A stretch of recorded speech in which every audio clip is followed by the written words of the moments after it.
Well, folks, here's where all the magic starts. And us. And we have our magicians with us. We have Roy and Chuck and Gustavo, and hopefully we get a few more people in here. Luis is in the uh, Azores right now, which is part of Portugal, and so he was kind enough to send a few images that we'll share later on in the evening, and we'll wait for more people to get in here before we have any too serious of a conversation. And I'll say hello to, we got Mozman in the house. Mr. Stewart is out camping underneath the stars as usual. And Joe Mansland, hey Joey. Oh, he says just saying hi. Back to the wedding stuff. Hey Joey, congrats, my friend. Yep. Have a lot of fun and boogie the night away, as they say. And we got J Rod in here and Bob Our Photos. And so we will hopefully grow this by a bit. What's interesting, you're getting older. I'll speak for myself. I won't speak for these young guys to the right of the screen. But for me anyway, I'm like, I can't believe I did it. I mean, last week when I did the show, I said live stream number 57, and tonight says live stream number 57 because last week was really supposed to be 56. Oh. But I obviously messed up. So I end up with 2 episodes that say 57 on them, but that's because, I had some Heinz 57 and that screwed me up. So I'm going to blame it on Heinz, But J-Rod's been picking up he picked up an old, if he hasn't gotten it already, it's on his way. He picked up an old AIS lens that he contacted me about, that he's awaiting. And it's a good time to, poke around, if you don't mind, used glass or whatever. I mean, obviously there's a lot of deals out there. There really are. And we got Luke here, and let's see. So we'll see who else we get in here. When we get to around 20 people, we'll get into a little more serious conversation. But I put together too just for ha-has, I put together a list of a handful of cameras that with a lens, because Christmas is going to be upon us sooner than we think. And I said, I'm just going to look up and see what cameras that are out there, mirrorless cameras that are out there that you could buy. Not necessarily for us guys that already have probably way more stuff than we need, to be honest with you.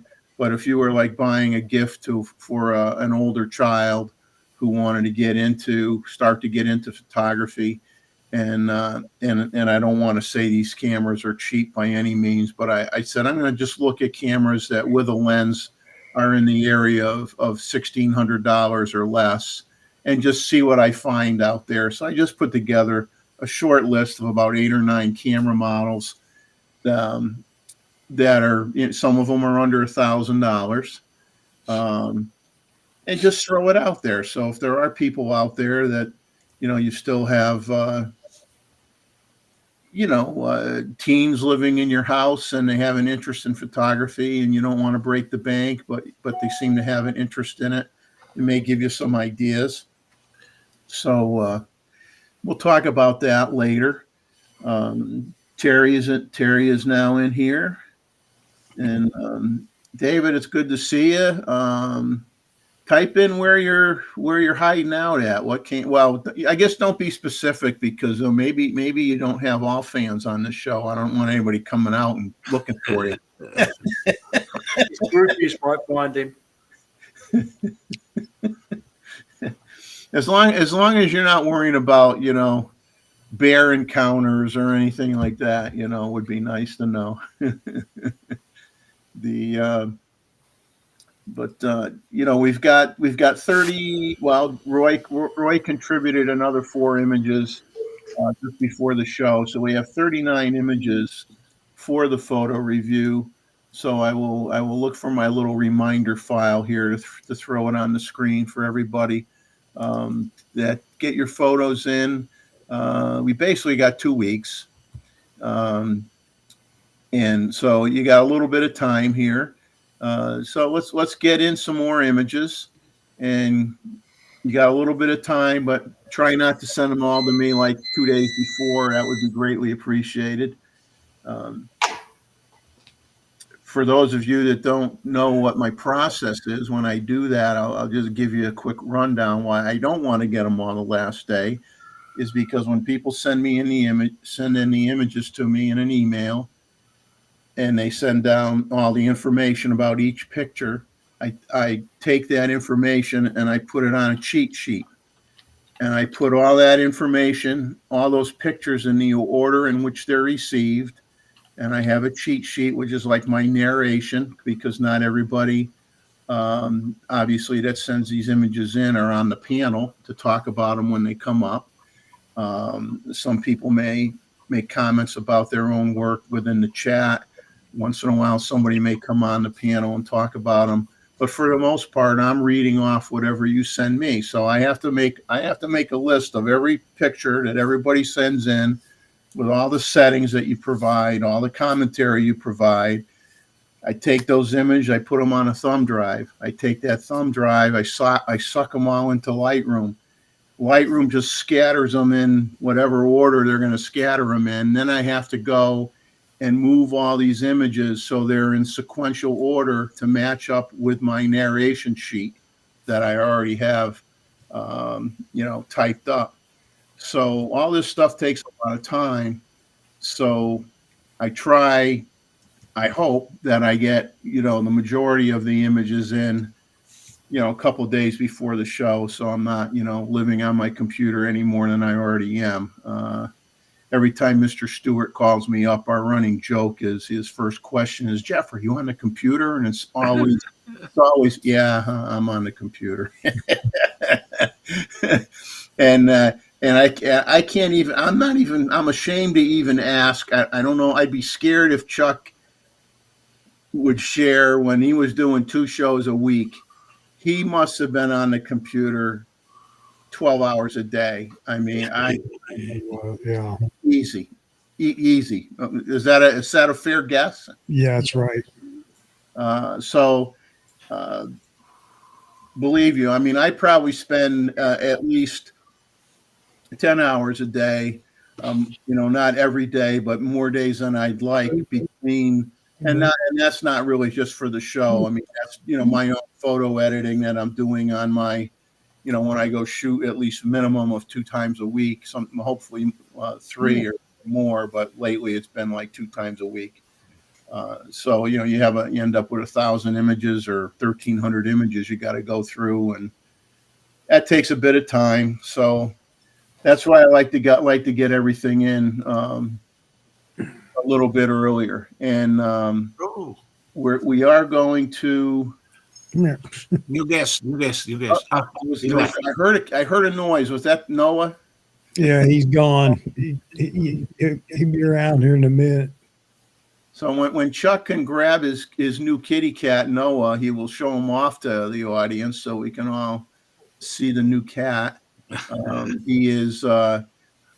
He's doing his best to wear Chuck out as he investigates the house, and as Gustavo said earlier, behind the scenes, he's investigating every nook and cranny of Chuck's home. Exactly.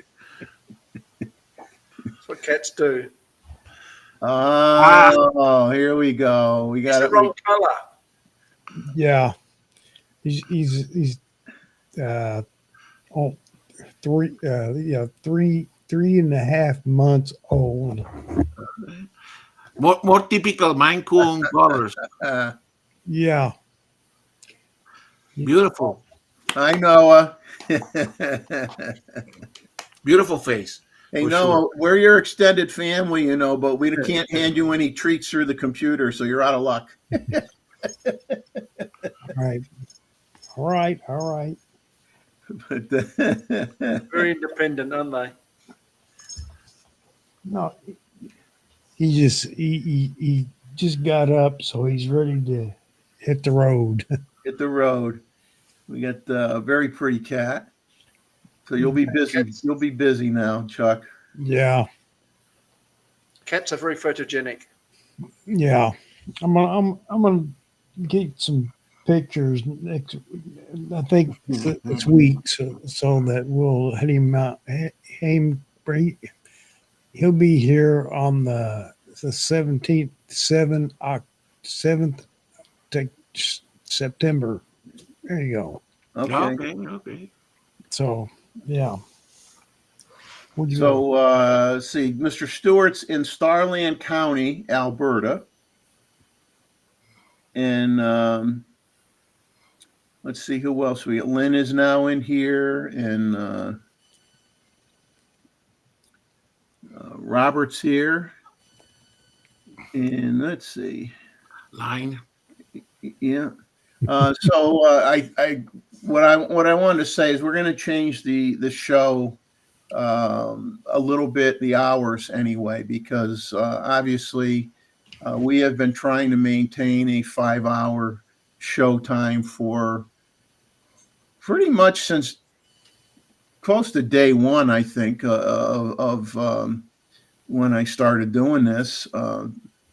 And 5 hours can be a bit taxing, let's put it that way, for all of us. So what we're going to do from here on out is we're going to plan on having a show that is at a minimum from 9 p.m. Eastern time until midnight. So a 3-hour show. And depending on content, obviously the photo review, we're normally reviewing photos more than 3 hours when we do our photo review. come And here. then when there's a lot of new stuff coming out or some real interesting things to talk about, or there's good conversation going on in the chat, and we pull that into the mainstream talking points of the show, we could easily go the 5 hours. And I'm sure sometimes we could have gone longer, but we're going to just set a window between 3 hours minimum and 5 hours maximum, depending on the content, depending how the discussions go, week to week. So I think that's fair for everybody, and I don't want to cause any health problems for the other people on the panel or myself either. So, but we will fight the fight and go to 5 hours if we have a good conversation going on. But when news is kind of slim, I don't want to just start throwing a ton of pictures up on the screen and talk about them just to say we did 5 hours. That's just that doesn't really make a lot of sense, even though you may like the pictures, and hopefully you do. Gustavo shared a lot of nice pictures last week. But anyway, that's what we're going to do from now on. And hopefully you guys are okay with that. If not, you can throw mud at your monitor screen right now, or send me nasty emails if you wish to. So we got Mookie is in the house, and Robert Daniels, and Jim, Real Nikon Lovers here, and let's see, Robert Daniels, Jeff and Leslie Pot are now in here as well. Yeah, guys, do a like once in a while if you think of it. It's appreciated. Like I said, the news on the street isn't. We got 23 people in here, so I guess we could start talking about certain things anyway. And I always kind of scan the rumor channels a little bit, and then I do some stuff on my own. And as I've said before, I encourage everybody in the chat, if you have a subject matter that you want to have us discuss. I mean, you've got Roy and Chuck here, and they both have done a lot of flash photography and use strobes and things like that. So if you have questions about using flashes or using strobes, or you want recommendations on gear, or costs or anything like that, these are the guys you want to ask those questions to. I think we're all capable of talking about the Nikon product offerings in terms of cameras very well as a lot of their lenses, because between the four of us, we own more lenses than we should. So we could give you, and then when it comes to the older stuff, F-mount glass or medium format or whatnot, Roy has the future antiquity collection of Nikon, where I'm waiting for if he someday says he has a museum in Australia, I may think about going there to see it. So I'm waiting for him to turn part of his house into a museum. And then the other folks that we have in here that frequent the panel as well, there's a lot of knowledge between the chat and those on the panel, and those in the chat at any point in time can get on the channel. And what I'm going to do now, because I didn't do it yet, is put in the link.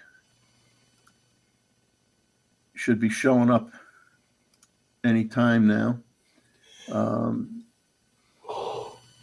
Putting in the link so that people can come on the panel at any point in time that are in the chat if they want to share something. So think about things you want to talk about.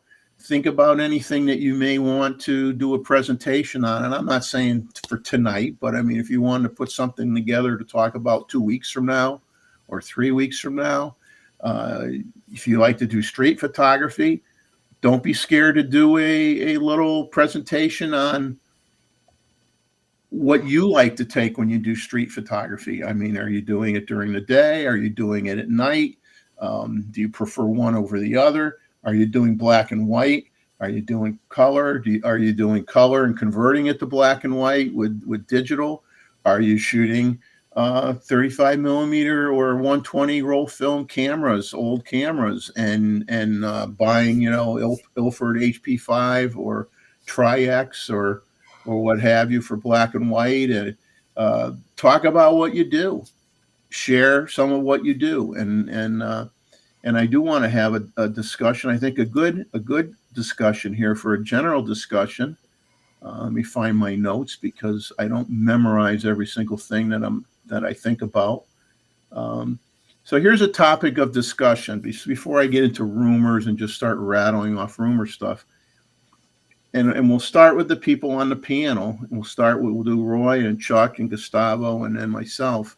Is topic of discussion here for a little while anyway is why or what has driven you to choose the genre of photography that you primarily shoot.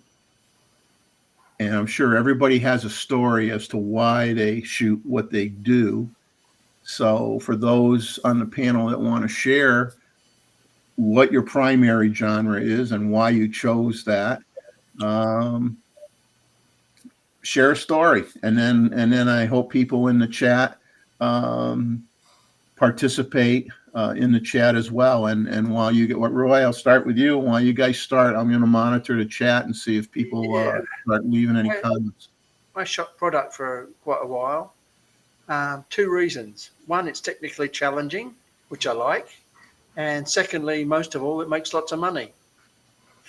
That's like a good one. Is there a number 3 though that it costs you a lot of money too? Because you got to have good gear, right? Yeah, perhaps. It pays for itself though. You do wildlife, it don't pay for itself. No, that's for sure. It does not. Not for most of us. And Chuck, I know you did a lot of motocross. You love to do motocross, and you love your studio setup you have in your house. You love to take pictures of your daughters, your family members, and stuff like that. And I know that we always enjoyed when you had the live shooting sessions where you were setting it up and showing everybody what you were doing and us seeing the results real time. And is what I guess what got you interested in doing uh, portraits and shooting people? Well, I don't know. Everybody loved them, so I decided, well, I'm gonna shoot for mine, shoot them. Um, I like it. It's fun to give people what they want, and I'm not a particular um, uh, uh, God or what. I don't know. But it's a lot of fun to. Well, I'm losing. Sorry, somebody's seeing my will is coming up. Kind of, baby. All right, all right. Hi, She, Boss is Maribel. home. Say hi to Maribel, everybody. The boss is home. The boss is home. I just like shooting, portraits. I really do, and I like people and using that are be you want to do something different, and do something, not just family por- por- portraits, but I like the girl to show us the the I don't know what I'm trying to say too, but it's a lot of fun. Now, when you decided that you wanted to do that, what what resources or where did you go to get information to help you decide like what lighting equipment you wanted to buy, or where did you get your information? I mean, did you know people that did it and you asked them? Did you buy magazines or go online, or how did you figure out what you felt was the best for you to in terms of making a purchasing decision? How did you come up with that? Well, I guess one, I just bought different things that I liked. As far as slight lights are concerned, and you know, and then I had people the words that gave me a picture of what they thought they would see when they were finished, and we had just had a lot of good time. And people tell people, or they tell us what they want to do, and then we took the best pissed. I don't know, but yeah, You're just trying to represent the result that they want from you, and then you figure out what you need to do it. yeah. Hmm. Now what lens or lenses did you use most often in the when you're doing this? You The using old ways. 50 or an 85? No, in the old days, I had a 24 to 70. I like that. Uh, what I use now is now with the 85 is just phenomenal. With the new 1.2 is just absolutely phenomenal. I would like to add the 51.2 to add to that, and just for uh, what's done and what's done in in the in the in the In the studio? yeah, yeah, but and that's the only thing I really have. Well, I've got a 1.5 or 1.8, but I really is just is set up to shoot more uh, telephoto, So anyway, I don't know. I don't know what I like best. Well, I haven't had.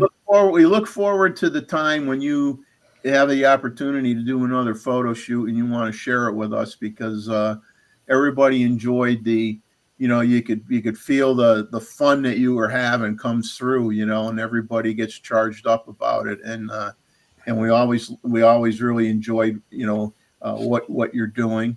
And now that you got the 600, we're going to keep teasing you to share a 600 photo once in a while here uh, um, on the show. Of course, you know, I don't know, like, where you live, whether you have a lot of birds in your backyard or not. He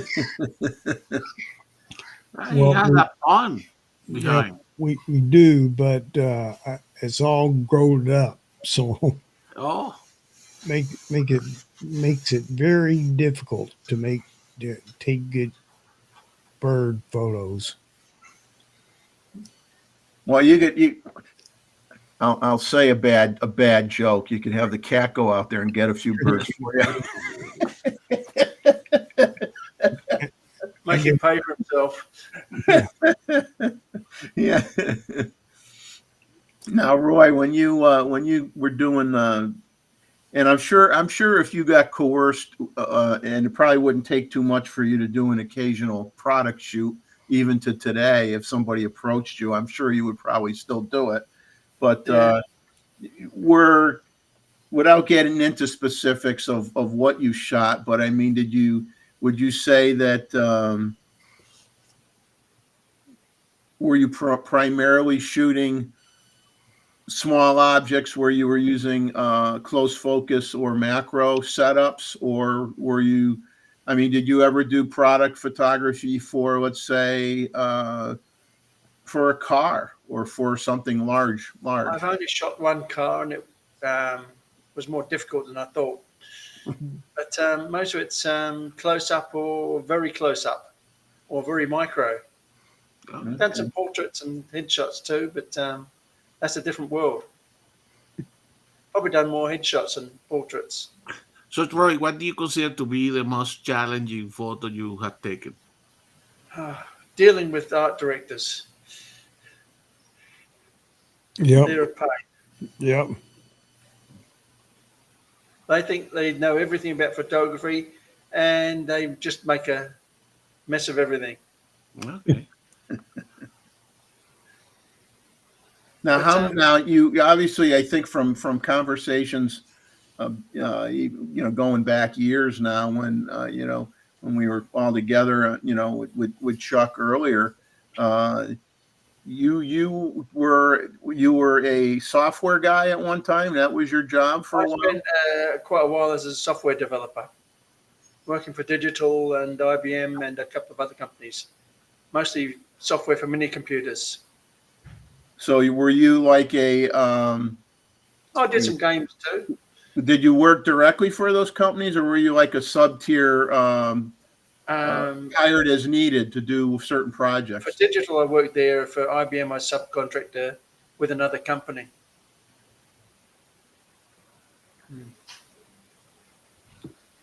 I got in trouble with them because I told all the clients how to save money on their memory boards. And you were doing that at the same time that you were doing your photography? I was still doing photography at the time, yeah, but there was money there, so I went there too. Then you said bye-bye to the corporate world of software. Software is too much work, though. You spend 48 hours straight programming. Yeah. It's just coffee and pizza all for 48 hours.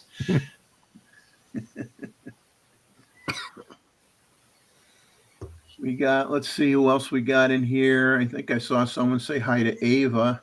So I'm assuming she's here. I obviously scrolled by her. She's been here for a little while.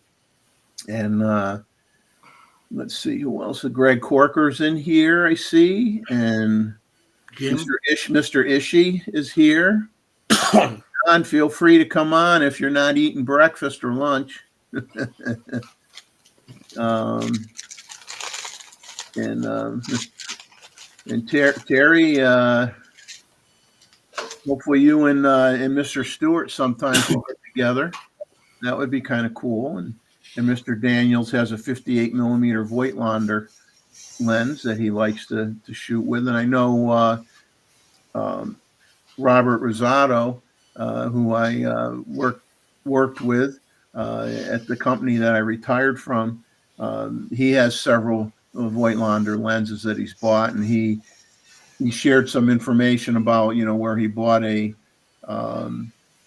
believe, if I recall, if my memory's working, he bought some M mount Voigtlander lenses and then bought a converter to go from Z mount to M mount, and put like a Voigtlander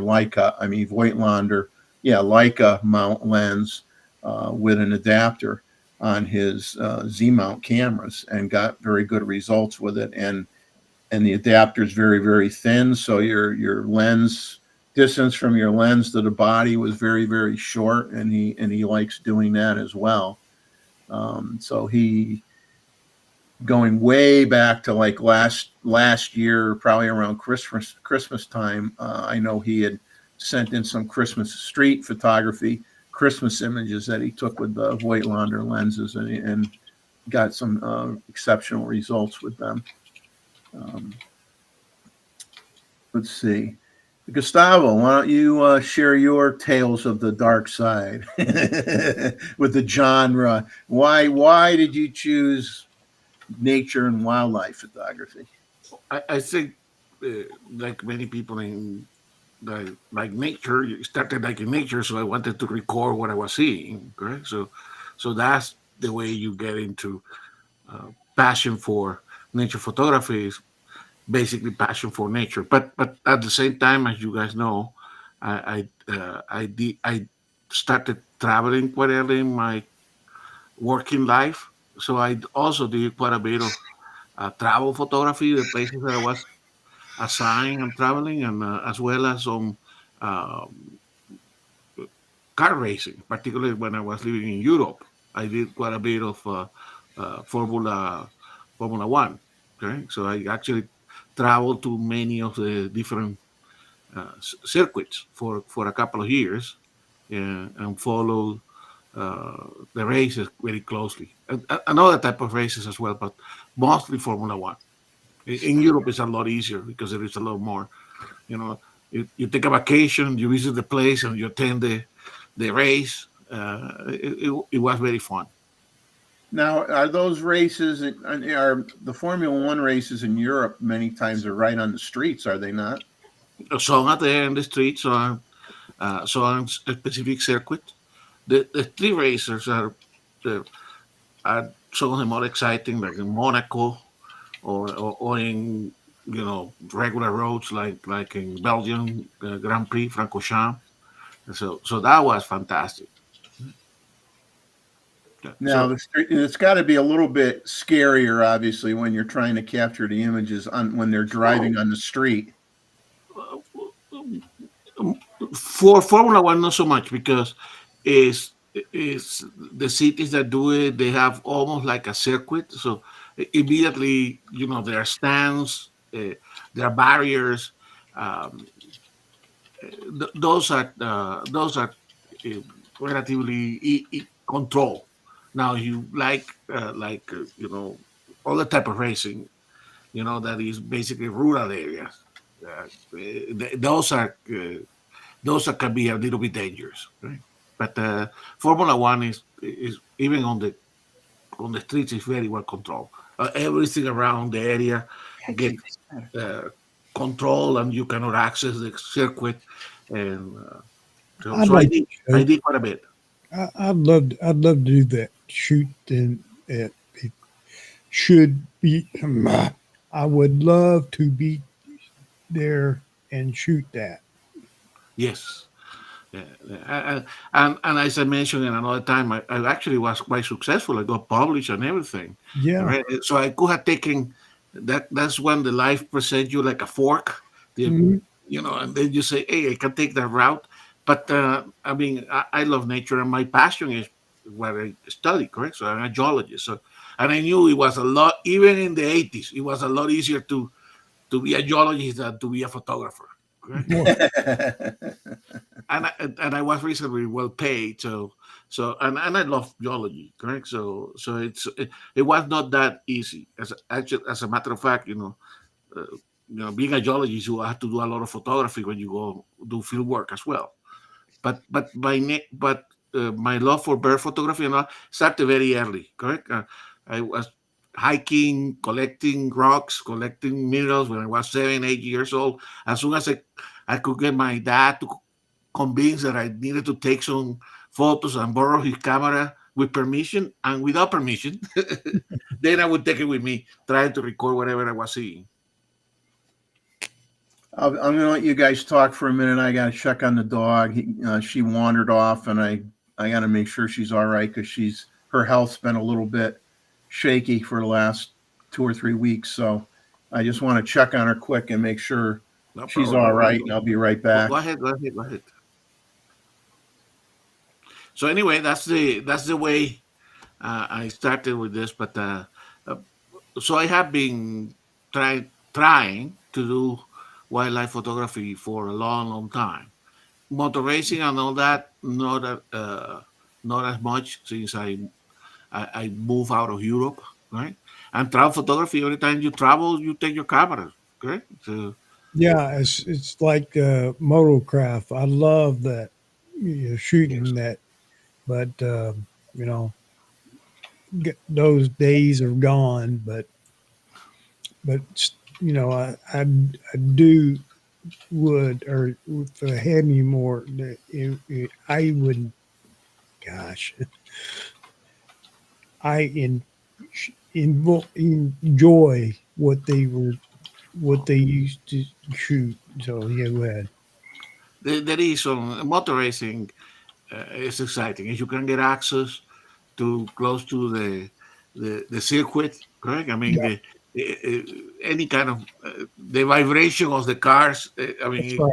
you feel it in your entire body, correct? And then Right. and Yeah. then you have to be controlled by taking the photo. So it has some similarities to. Uh, in a way to even nature photography and nature photography is exciting, correct? Like we have discussed before. It's Mhm. boring, and then oh my god, what am I seeing here? Correct. So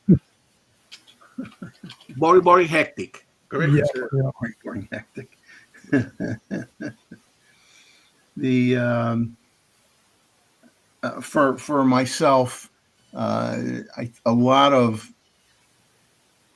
well, when I was a kid, you've got a million interests, and if you could spend a lot of time, long riders in the house. Hello, long rider, good to see you. Um, I think a lot of what you choose sometimes depends on where you live. If you live in a big city and you don't have the means to travel, there's a good chance that you may be doing real estate photography or street photography or architectural photography. If you live a half hour away from Yellowstone, guess what you're probably taking? Landscape photography, nature photography, with large animals. So when I was younger, uh, I would document the trips I went on when I was young, with the family, with or without the family. Um, I always liked taking images, like when I went to Rhode Island, Newport, different parts of Rhode Island. I love taking pictures, and I was a scuba diver, and we used to do our open water dives in Jamestown, Rhode Island. And so I would take pictures of the divers getting ready to go in the water and the classes that we did and stuff like that. Um, but I liked, seascapes and landscapes and taking pictures of, Mystic, Connecticut, where you had the fishing areas and stuff like that. And not so much. I never really got into portraits.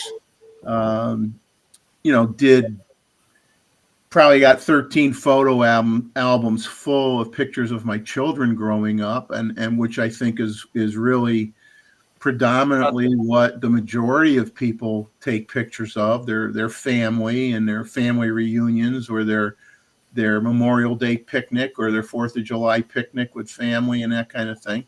And then but in terms of what gear I had and used for many, many years, it was really just the standard 50 millimeter lens that you'd get with the camera, and maybe one or two other lenses at the most. Maybe like a medium telephoto zoom lens, and a wide angle, and then the 50, and that was it for probably a decade at least. And then, once my kids got older and made a little more money, then I started, getting into more genres. And then, of course, really, I always liked doing macro photography, close-up photography, flowers, things like that. That's something you could do, like I said, unless you live deep in the city and you can't have nowhere to go to get those kind of pictures. Most people have that opportunity to take those types of pictures. And then came down here and just had too much. There was just always liked the outdoors, and had a plethora of opportunities with wildlife, primarily birds.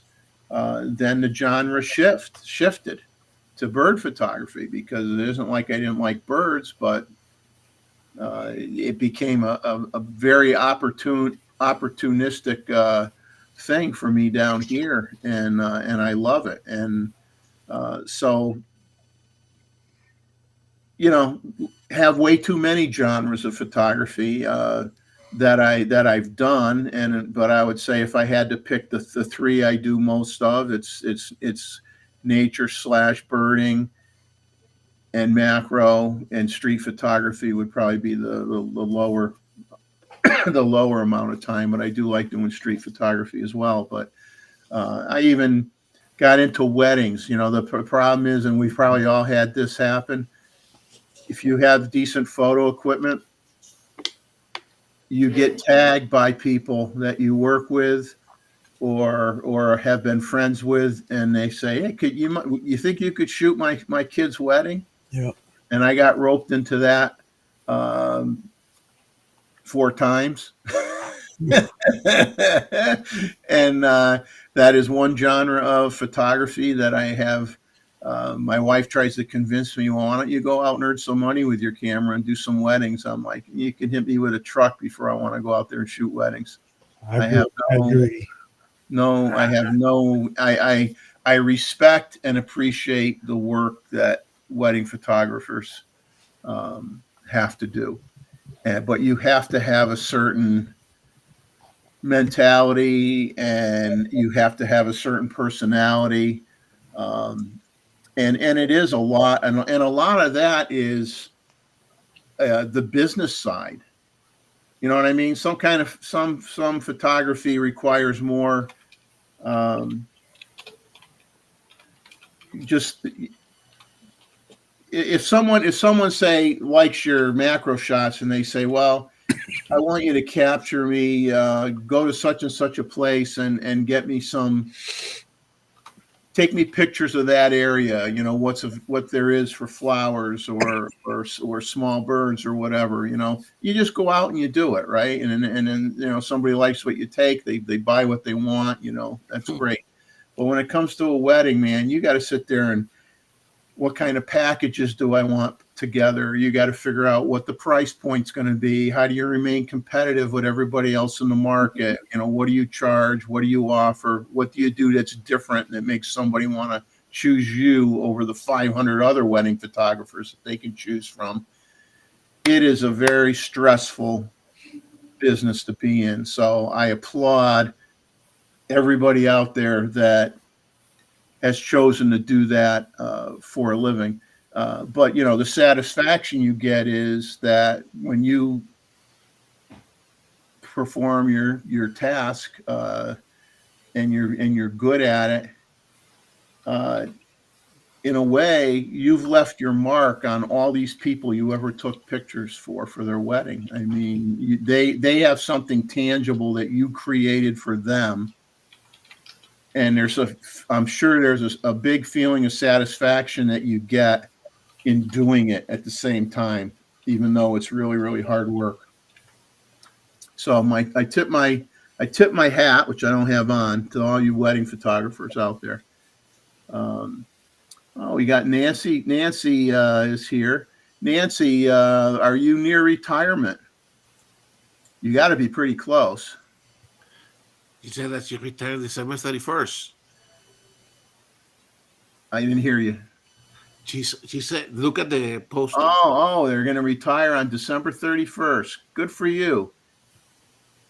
Building a project, going in Florida and getting ready to move there. Good for you. Good for you. What part of Florida are you guys thinking about? You going on the East Coast or the West Coast?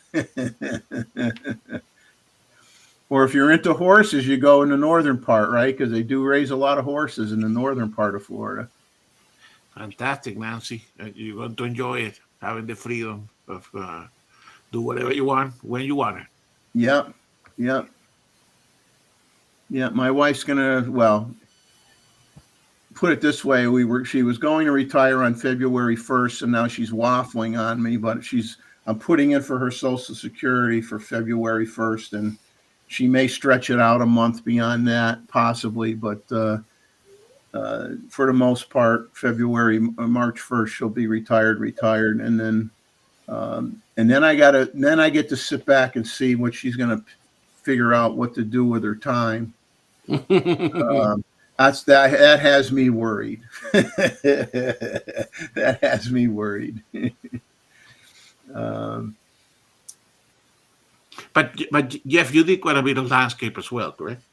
Yes, I like doing landscape. That's what I like doing in Rhode Island. I like doing going along the shore, or around the docks, or just driving around, and you'd have these little like inlets where the water came in, and you'd have like real expensive houses, and they'd have their boats, basically right off their backyard that they could go to, and you'd get a lot of real nice shots of that. And of course I liked sailboats, and my wife and I occasionally would pay to go out on somebody's sailboat for a couple hours, and I loved going out on a sailboat. I mean, that was just so much fun. That was so much fun. Very, very, talk about something that's relaxing. Oh my goodness. Very relaxing. Nancy's saying they want her to stay 6 months, but she's had enough. Yeah, Nancy, you know what? We're not getting any younger, and when you can financially afford to do it, you just do it. I mean, my wife's been working for the same company for over 45 years. Which is a rarity in today's world, and it's like trying. Well, I don't want to let anybody down. I don't want to stick my friends with something that's not done, and all this kind of stuff. And I'm like, you want to think like that, you'll be working there till you're 90. I said, at some point you got to say, that's it, we're done. And yeah, Bob's saying he used to do a lot of landscape in Amish country, and when we started the photo review, Bob used to a lot of his initial offerings into the photo review were from Amish country in Pennsylvania, and he got some great shots. I still remember the kid like looking through the back of the horse-drawn carriage, looking out the window or whatever. Had some very nice images. But if anybody wants to share anything about their genre and why they chose it, feel free to leave comments in the chat, and we'll try to notice it. If you have any questions on anything, do the QQQ in the front of your statement so that we hopefully pick up on that.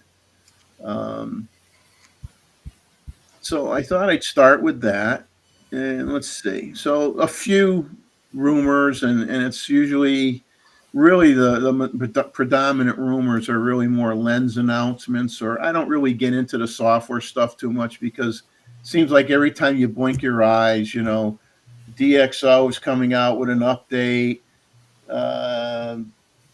Dolby ACR is coming out with an update.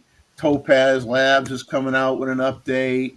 Uh, you know, uh, I don't cover the software side too much. I mean, there's just so many choices out there and so many things that everybody uses that I figured, you guys are doing your homework on what you use and you keep track of what's coming out with what you use. So, but beyond that, most of the time it's these third-party lenses that have been getting a lot of attention from China. Nikon rumors now. This is stuff that's sourced from Nikon rumors, so I give credit where credit is due. The Seven Artisans is coming out with a 35 millimeter f1.4 version 3 full frame manual focus lens for the Z mount for $189. Now, this raises a question for me, and I just want to get your guys' inputs on how you feel about this. When I saw that this was a version 3 of the same lens, I said to myself, okay, now Sony has started coming out with some version 2 of some of the lenses, some of their GM lenses that they have. They've made some improvements to them, and there's a handful of them that are now version 2. And I'm thinking to myself, and Roy, you could comment on this. When you look at the history of Nikon lenses, how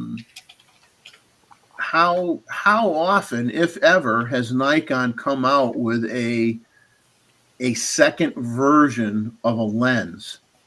I mean, I can't think of one. I mean, like where they did, let's say they do a 50, they do a 50 millimeter 1.2. It's like 2 years later, they don't say, well, we're going to come out with the 51.2 version 2. It's like they seem to get it right the first time. I did in the 70s with the 1.4s and 1.2s and lots of other lenses. They had lots of different versions of the same lens. I think they had three or four different 50 millimeters. They had the 55, 58, 50, and the 51.2. Right, but they didn't have multiple versions of the same. They didn't have like 3 versions of a 51.2, did they? No. They had a lot of versions of a 50 millimeter lens, but they were all different different apertures, different speeds. See, that's what kind of just makes me like a little bit questioning. It's hey, there's Noah, there's the kitty, folks. For those of you that didn't see Noah earlier, Chuck's got his cat. Most of the variations are Tamron anyway. Yeah, so I mean, it's like I know I would be disappointed if I bought a lens and then 6 months later a version 2 comes out, and then 6 months later a version 3 comes out. It's like you spend the money, you don't really feel like spending the money again and again and again for basically the same lens. Nancy's asking, do we know what OCF is? Did somebody already answer that? Off-camera flash. Off-camera flash. So I just thought that's kind of weird because there are no Z series lenses that are version 2 that I'm aware of with the same range and f-stop.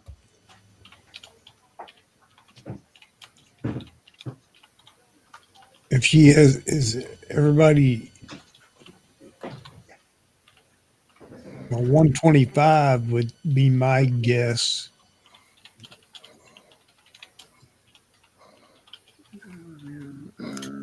So Nancy, I use this trigger for the A10.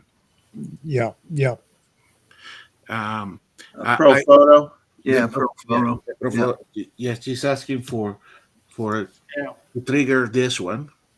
She needs either a trigger or an extension tube for the hot shirt. Exactly. And these work very well with your iPhone application. You can control from the iPhone the different flashes and groups, correct? So I ended having two of these, and then I control them with this one. I have been using it mostly for kind of hummingbird photography and some sort of macro photography, but mostly hummingbird. So it works very well. I also bought. They have three models of triggers, or three recent models of triggers. I bought the little one. I didn't like that one. I returned it. Right? But I'm thinking about buying the newer models. This one because these support the C9, but doesn't support the C8. Why they did that, I don't know. See, Yeah. I Todd. I would expect her to be shooting uh, flash on the camera. Okay. I, And, I, I don't know. You might, but maybe you're right. She doing that, but for A10 for the um, yeah, I'd say Yeah. You could always get the, I don't know what the model number would be for that particular flash, but you get those if you had like a flash bracket or something where the flash isn't on the hot shoe itself, it's off to the left or whatever on a flash bracket. You use the corded setup to go from the hot shoe to the flash, and that way you can even hold it by hand if you want to, one depending on what you're doing. so the 20, question. well So 25. Go yes, ahead. you have a follow-up question. So on the C9, Nancy, I I um I do what I think it have been mentioned here before. I put it first uh, on TTL, take a photo with TTL, and then for my type of photography, I don't want too much flash, correct? So and then I move it immediately to manual, and because I use it most to fill in some colors on the shadows, I typically are currently under exposing about 1.5. Uh, in the Pro Photo system is in 0 to 10, correct? So they don't have the traditional stop; they have integer He unit. just wants a off camera. The gosh, what am I looking for here? 125 is the best. That's what you taken from the command for the commando or whatever. Exactly. You know, Although for me, Chuck, I use mostly high-speed sync, correct? Because I'm yeah. trying. If she wanted to do that, that would be the next thing to her. Yeah. Exactly. But she said that she's planning for a beach wedding photography. So that will be out of my scope. Yeah. I'm sure Well, that Roy can tell. that's where you're going to. So you don't want to have your back if you're doing this during the day, you don't want to have your background blown out. So you're going to expose I for the think background. You're going to meter for the background, and then you're going to use your flash as a fill flash exactly. because you don't want to have a two-stop difference between your subject. Come here. Yeah, your subject looks good because your fill flash is doing its job, but your background is blown out. You don't want to do that. So you want to expose for the background first and see what your settings are. And then even if you're using your flash in manual mode, you just adjust your power levels until you get the result that you want. And once you have it set up, you're taking a bunch of pictures with the group in the same light. You're not going to have to change the settings a lot.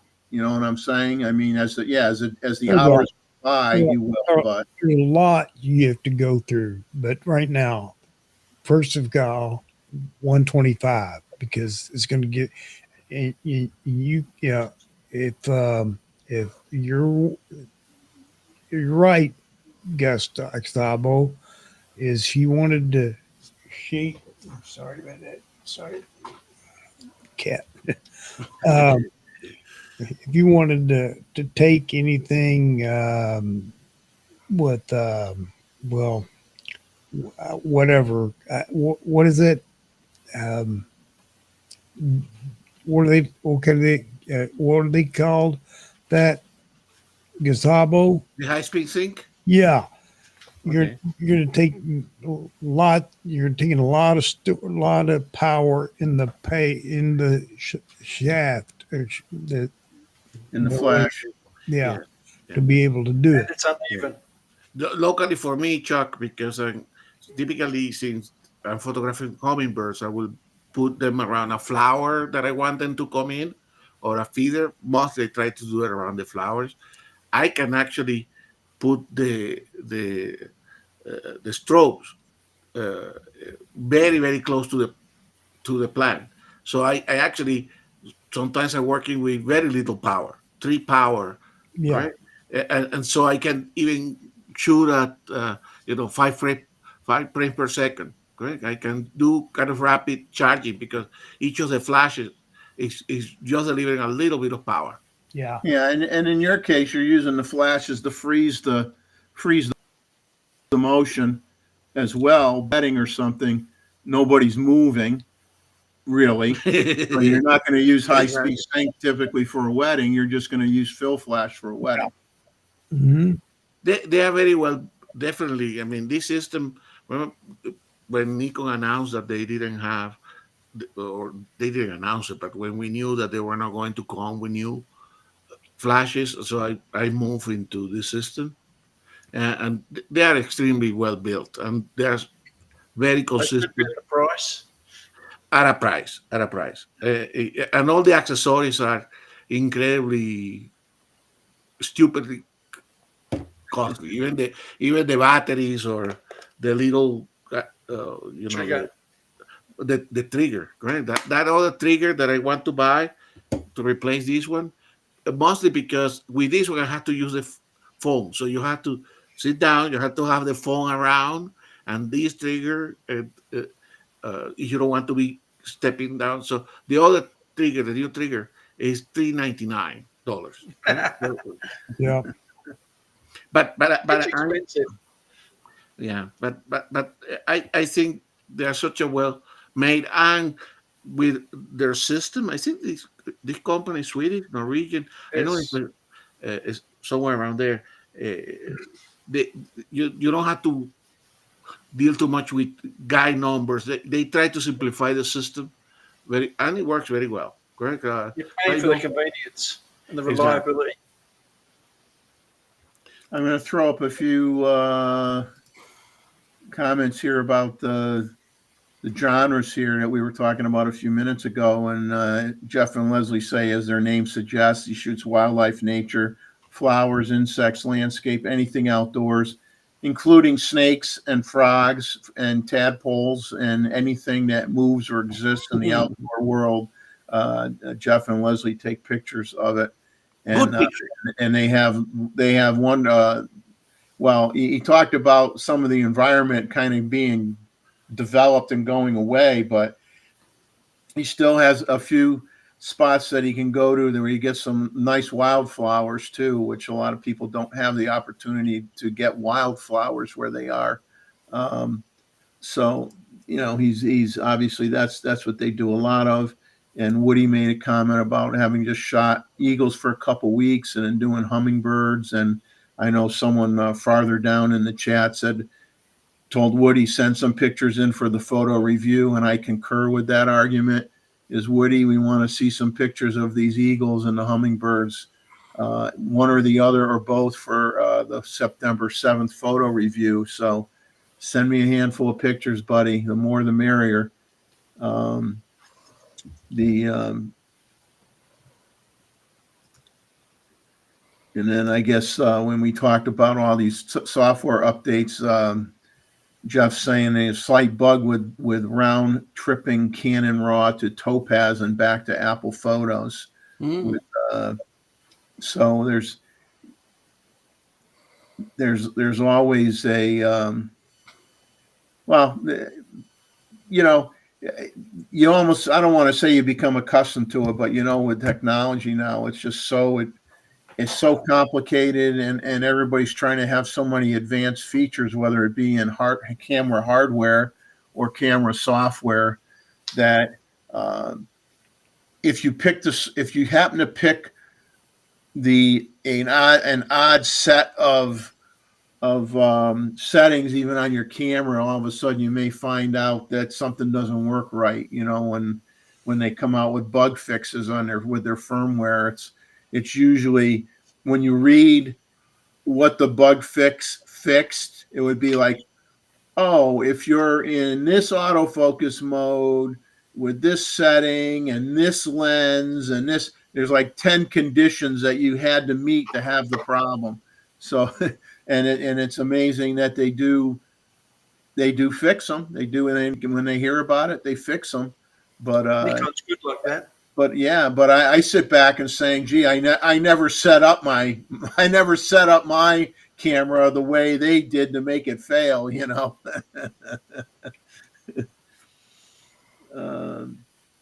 But we got Robert Varner that came in, which say hello to Robert. And let's see. Yeah, there were some comments in here. Yeah, the Nikon lenses over time, they did evolve, where they came out was when they didn't have VR lenses and they came out with the VR lenses.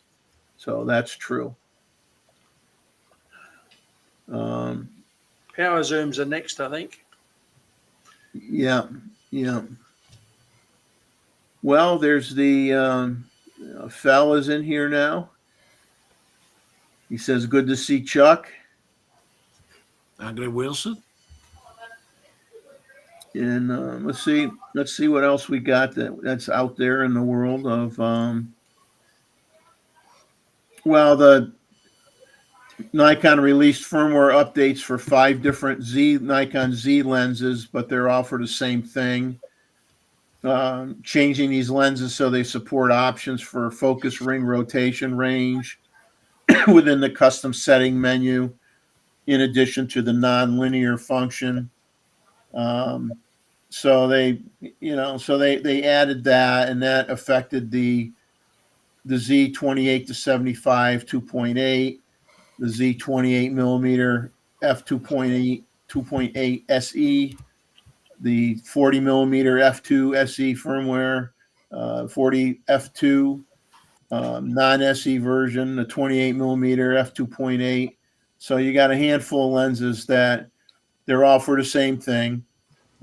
So if you have any of those lenses and you want the latest firmware, always check what yours is first before you just go and download any firmware, though. Make sure that you really do need that firmware put in.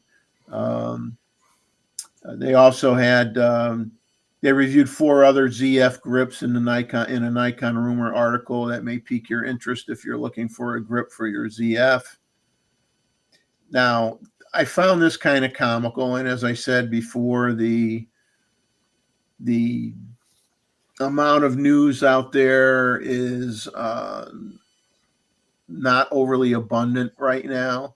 But I think it's kind of sad when they want you to vote on getting Lego to make a Lego FM3A film camera replica.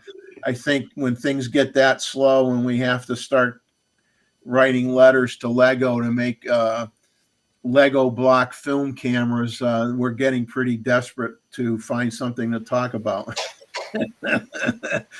That's the sign of things slowing down. Kai did that a few years ago, didn't he? Yeah. Made a Lego camera.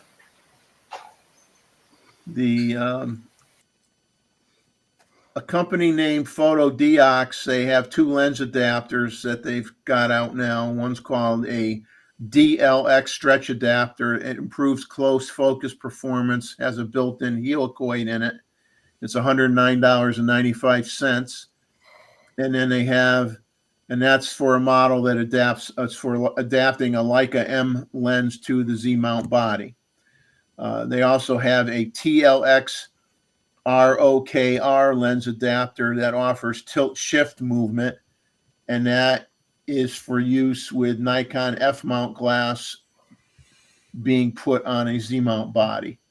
And there are some other brands that I know have tilt shift adapters that you could buy to put on your Z mount body to create a tilt shift functionality on some Nikon Z mount lenses.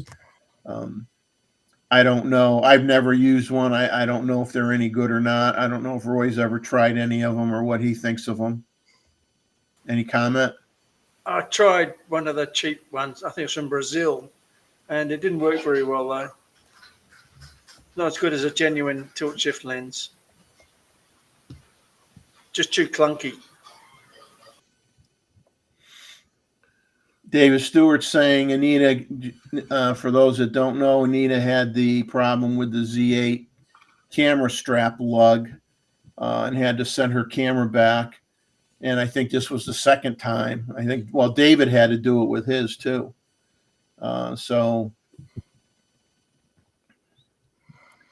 that's a pain. I don't have that problem because I don't use them. Exactly. Yeah.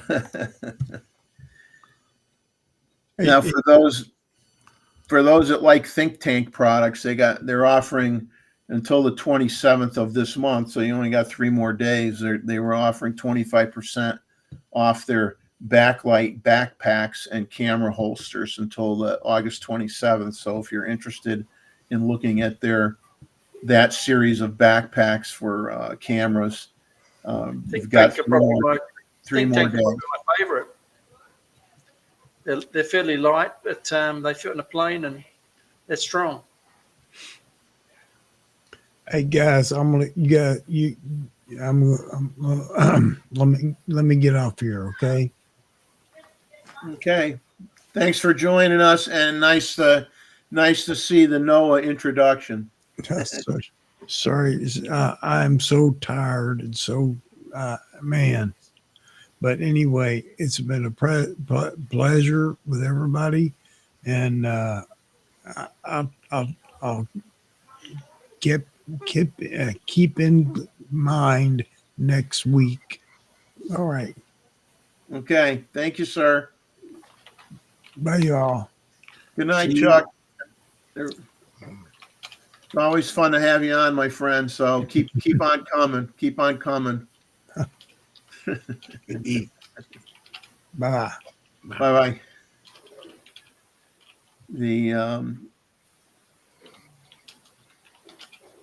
I should have snuck in this other comment that I'm going to make now before Chuck left.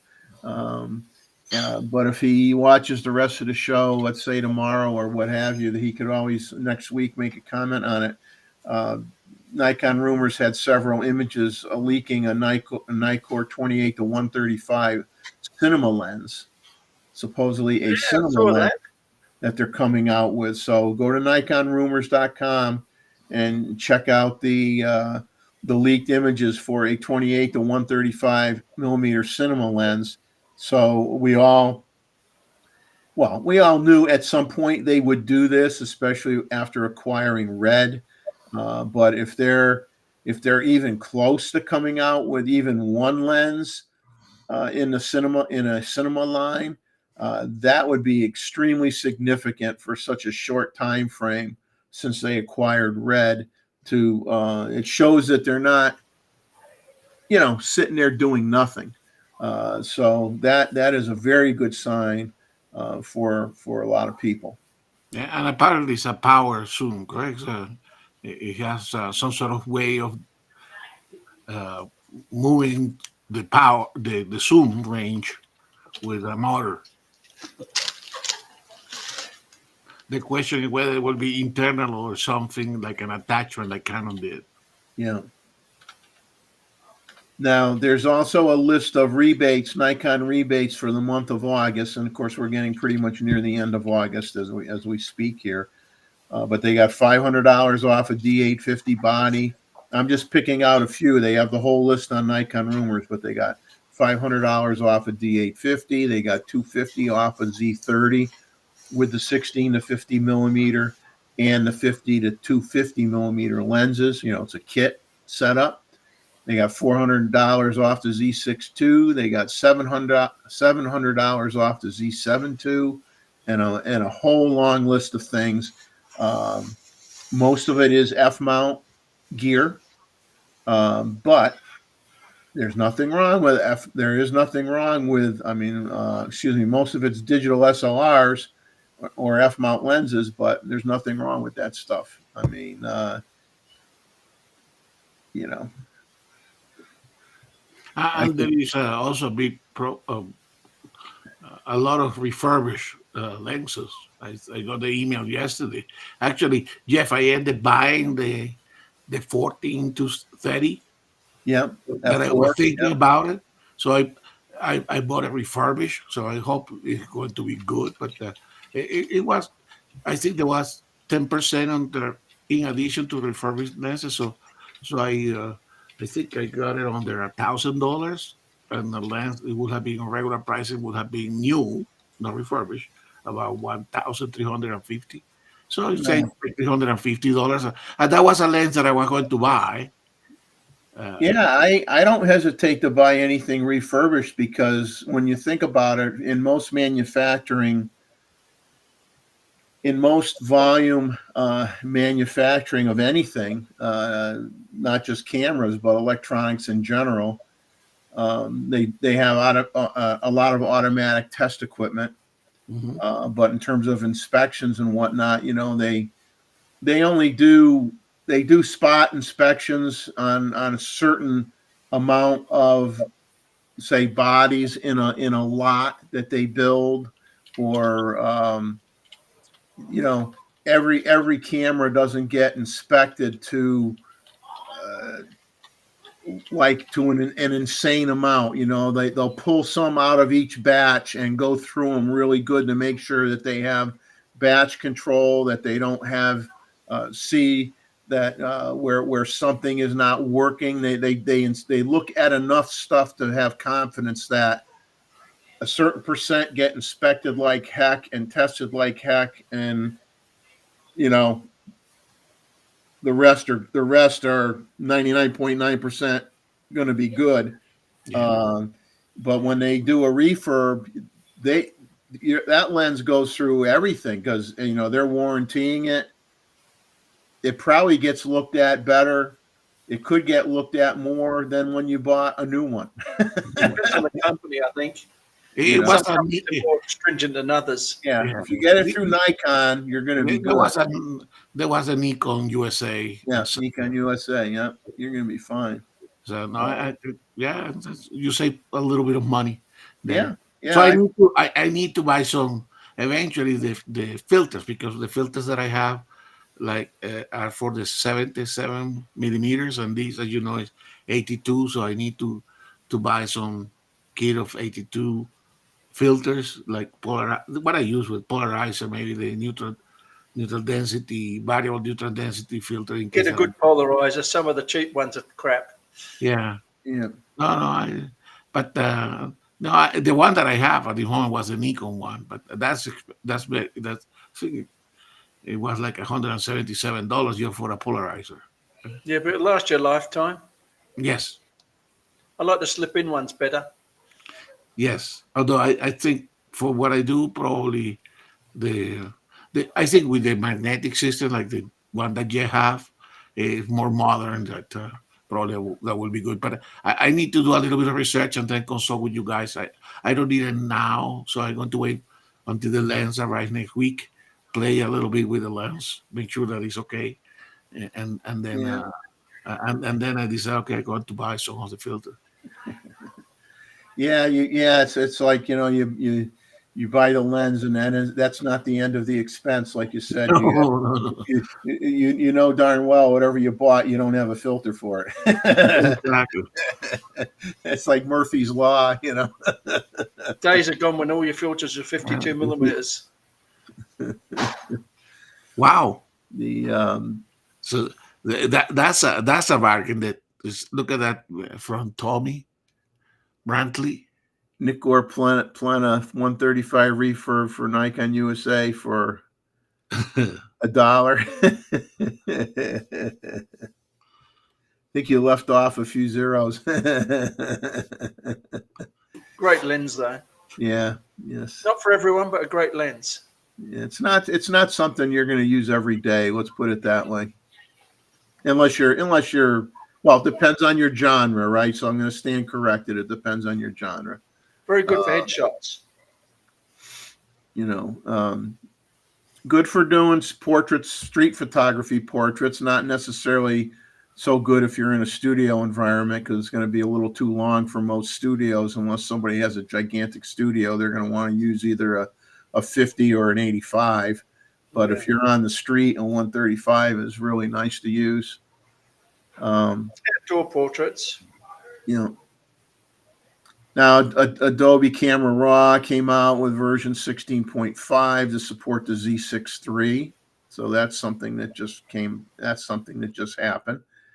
And then something that just came out on Nikon Rumors today, and it's kind of funny because it's obviously trying to compete with a certain Nikon lens that Ava reviewed for us a few weeks ago. The Tamron's coming out with a 50 to 400 f4.5 6.3 Z mount lens, coming out soon, whatever soon means. But yeah, Ava's saying this is Ava. This is why I never bought that lens. Shell out for 112 millimeter for the she got the 20 the 14 to 24 2.8. It won't fit everything in the future. You know, you're better off actually when you think about it. Typically, with anything that's wide angle, there's two lenses that. Well, there's one lens you want to definitely have, and that's a circular polarizer. You want to have a polarizer. The second lens you want to have can vary depending on whether you need an ND filter of a certain. If you're doing landscapes, you might want to split ND, you know, for when you're doing sunrises, sunsets, or whatever. But you could do a lot of that stuff in post with software nowadays too. But a lot of people like to do it right then and there with a filter. So it all depends on your personal preference on how you like to do it. But I like to have what they call now the clear filters. They're not even UV; they're just clear filters. Skylight. So when I'm on the beaches with the salt air, I'm not getting any salt on my lens, front of my lens. The best part about UV, filter. you can scrub them. I'd rather wreck a filter than a lens. Yes. So, but when you think about it, you may only need 2 filters or 3 filters at the most, typically for your wide angle lenses. So you could just buy a magnetic filter. Let's say you buy a magnetic filter. You buy the 112 millimeter thread mount, and you buy the 3 magnetic filters, and then if most of your other lenses are probably going to be 77 millimeters or 82 millimeters, you buy a set of 82 millimeter lenses, and you buy more of those, and then you get the step up ring, and you put it on your 77 millimeter glass, and you use the 82 millimeter filters, and that's a good way of going. I got 2 sets of filters. I've got 77 millimeter filters, and I got 82 millimeter filters. They're not all line in line the same with what I bought for the 77s. Some of them are different. So I bought step up rings so that some of the 82 millimeter filters I can put on my 77 millimeter filter thread lenses. But I also got a core set of 77 millimeter filters because at the time I didn't have any lenses that I needed an 82 millimeter filter on. That happened after the fact. So, but it's everybody's going to have their own methodology and approach to that, and part of it is cost as well. Cost is a factor. Good filters are not cheap. And certainly the polarizing lenses, those are the ones that you cannot do that anything in post processing. Right? You want to cut some of the light, some of the reflections, go through the glare of the water or glare of leaves. A Yeah, I like polarizer. a polarizer. Yeah, I mean it knocks down the highlights off the green leaves, you know, when you're in the woods and you got some areas that are blown out from the sun, and you can control that, and the water and the and even on street photography, and I mentioned this once before, if you're doing street photography and you see something interesting through a storefront window, right? Exactly. If you want to make sure you're seeing what's in the store and not seeing the reflection of the car that's parked next to the sidewalk that's showing up in the window, you know, stand at an angle and turn that polarizer and get rid of that reflection of that car so you can see what's in the window of the store. So Or it's put your very, lens right up very, the window. very, very handy for street photography as well if you're shooting through storefronts. Love a polarizer. They darken the colours and everything. Yeah. Yeah. Yeah. Very underrated. Yeah, there to me, if I only had to pick one filter, it would always be that. If I was only to pick one filter for my lenses, it would have to be a circular polarizer. Apart from UV, it's the only one I still use. Yeah.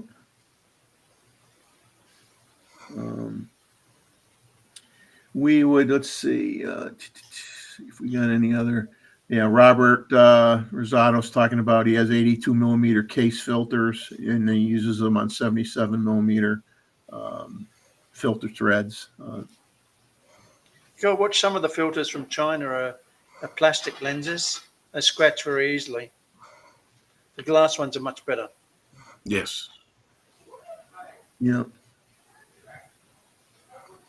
I think what I'll do now is I do have some rumors from other companies, but I think just to break things up so we're not just talking rumor stuff, is I'm gonna share with you. It's gonna take me a minute to bring them up here. I'm gonna share with you some images that that Luis was kind enough to send to me before the show. He's not going to be able to join us later in the show tonight. But he sent us some nice images, Mhm. and so I'm going to bring those up in a second here. Give me a second. Open all these up. Well, I'm going to open them up one at a time. I think that's the best way. And I got to leave up my. I got a cheat sheet here on for comments on each picture that he sent me.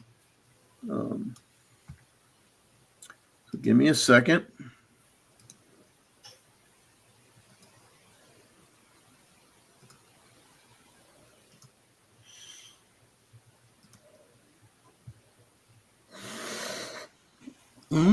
So I ask everybody to be a little patient because I'm not, really set up for the photo review tonight.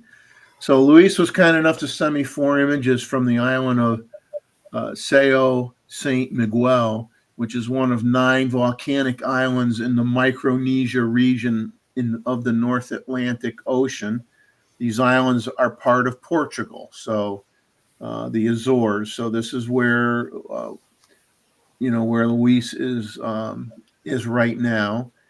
And this first image that you see on the screen right now is from a tea plantation. This is the biggest one in Europe. So this is tea. So if you like your tea, there you go. Tea's what you drink when you can't find coffee.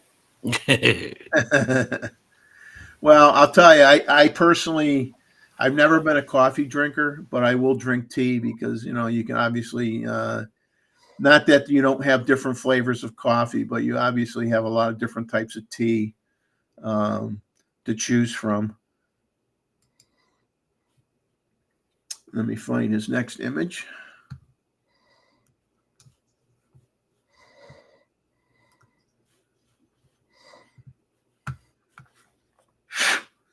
Get my mouse to move here for me. Green tea.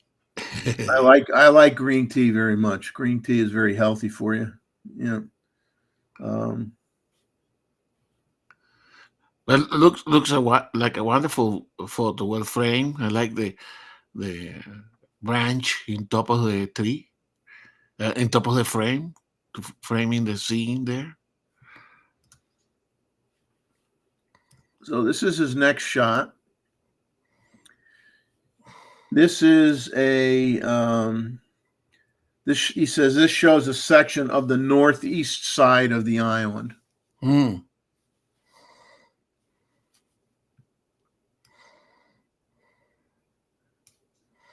Luis, I will admit that I am jealous that you're getting to see such a beautiful area. Very beautiful. Mrs. Stewart and Anita were there recently.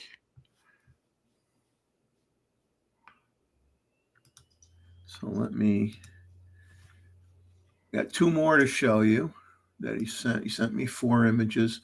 Now the next two are of the same subject. Let me bring the first one up here.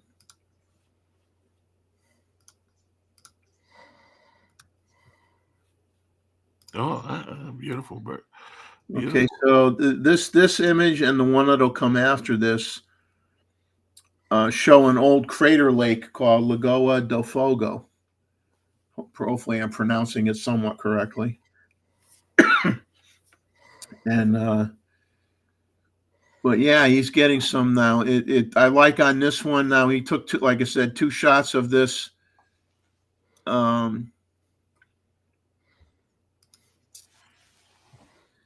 Give me a second here. He took 2 shots of this, and in this case, he did get a foreground element of this flower. Beautiful. Which is interesting. Okay, now in the next image that you're going to see, he did not put a foreground item in the photo, so you get 2 different looks. So this is with a foreground element, and then the next one that you're going to see is without a foreground element. So give me 20 seconds or so to get this one set up for you.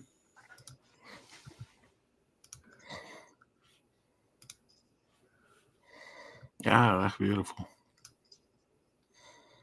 But this is very beautiful shot, isn't it? Yes. And I love the fact that you got some clouds in there, and it's not just solid blue, which is what I get stuck Very with wide. here. You know, clouds add a lot of interest to a photo, even if they're gray clouds or stormy looking clouds. They can add an awful lot to an image. Did he mention what lens he used in this one?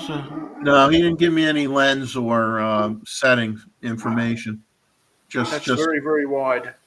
yeah, just what he took. Yeah, beautiful for sure. I like this one better. Yes. Luis, thank you so much for sending those in before the show. I thanked him. I told him, I says, well, we're a little bit low on content tonight, so a few images is going to help us out.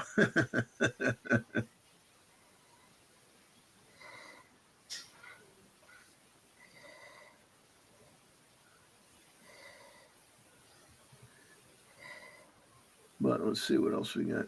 So Anita's saying she visited 4 islands of the Azores twice. Love the islands and the people. Yeah, I was reading about it, and there was a comment. They had, you go and you look up the islands, and there's nine islands in that region, and of course there were some comparisons like to Hawaii, because one island they said is like the Big Island in Hawaii, and every island has its own look and feel. They're not like carbon copies of each other. Each island has different things to see and different different critters and so on and so forth. So it's kind of like they said comparable to the Hawaiian Islands. Each one has its own thing that you're going to love about it. And it sounded like a really, really nice place. And of course, then they'll have the questions about Portugal and the Azores, and it'll say, what's the cost of living? Can someone from America retire there and live there? Can you collect Social Security if you live there? And the answer is yes. Okay. There's a whole bunch of countries that the United States has agreements with where if you retire, you live most of your life in the United States and you retire and you want to move out of the country for whatever reason or retire out of the country, there is a list of countries that you can move to where you will definitely get your Social Security check and it will not disappear on you. So and this is one of those places. There were, in terms of negatives, some people said, well, some people may not feel comfortable being in such a remote area, in the sense that, I mean, obviously, if you're used to living in the United States, every state has its own flavor. Every state has its own thing that they're known for, and it's kind of neat to just go from state to state is a lot easier than going from country to country. Okay, like Wayne Maddox and John Ishii, well, John lives in Malaysia. Wayne's thinking about it, hasn't yet decided exactly where he wants to live yet, but he's hopping a lot to going to Hong Kong or going to Mongolia, and John goes to Mongolia as well. We've seen a lot of great images of the people that live there with the eagles. Okay, there's a lot of tours where people go on photo tours to get pictures of the natives with the eagles. So it's not that you can't travel to different places, but it's not like in the United States where you can get a different flavor by hopping in your car, and in some cases maybe you're not even driving 4 hours and you're in the next state and it's different. When you're living in an area like that, you're either hopping on a boat or hopping on a little puddle jumper plane to get somewhere else. So if you get tired of the scenery, it's a little bit more expensive to when they say got to get away, it's going to be a little bit more expensive. But it's definitely a beautiful place. I mean, I don't blame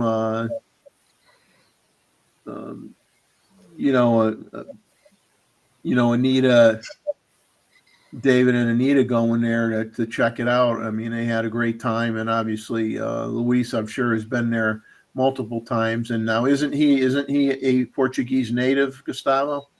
Yes. Is that correct? Yes. That's correct. So for sure he will be speaking his mother tongue there. But Luis traveled quite a bit, right? So Yeah. I don't know how many times he have been there. We know that he's that he mentioned last week that he was going for some birding and as well as some whale watching, which apparently is very good also there. Robert saying that the Azores is a lot larger than the Bermudas where he live.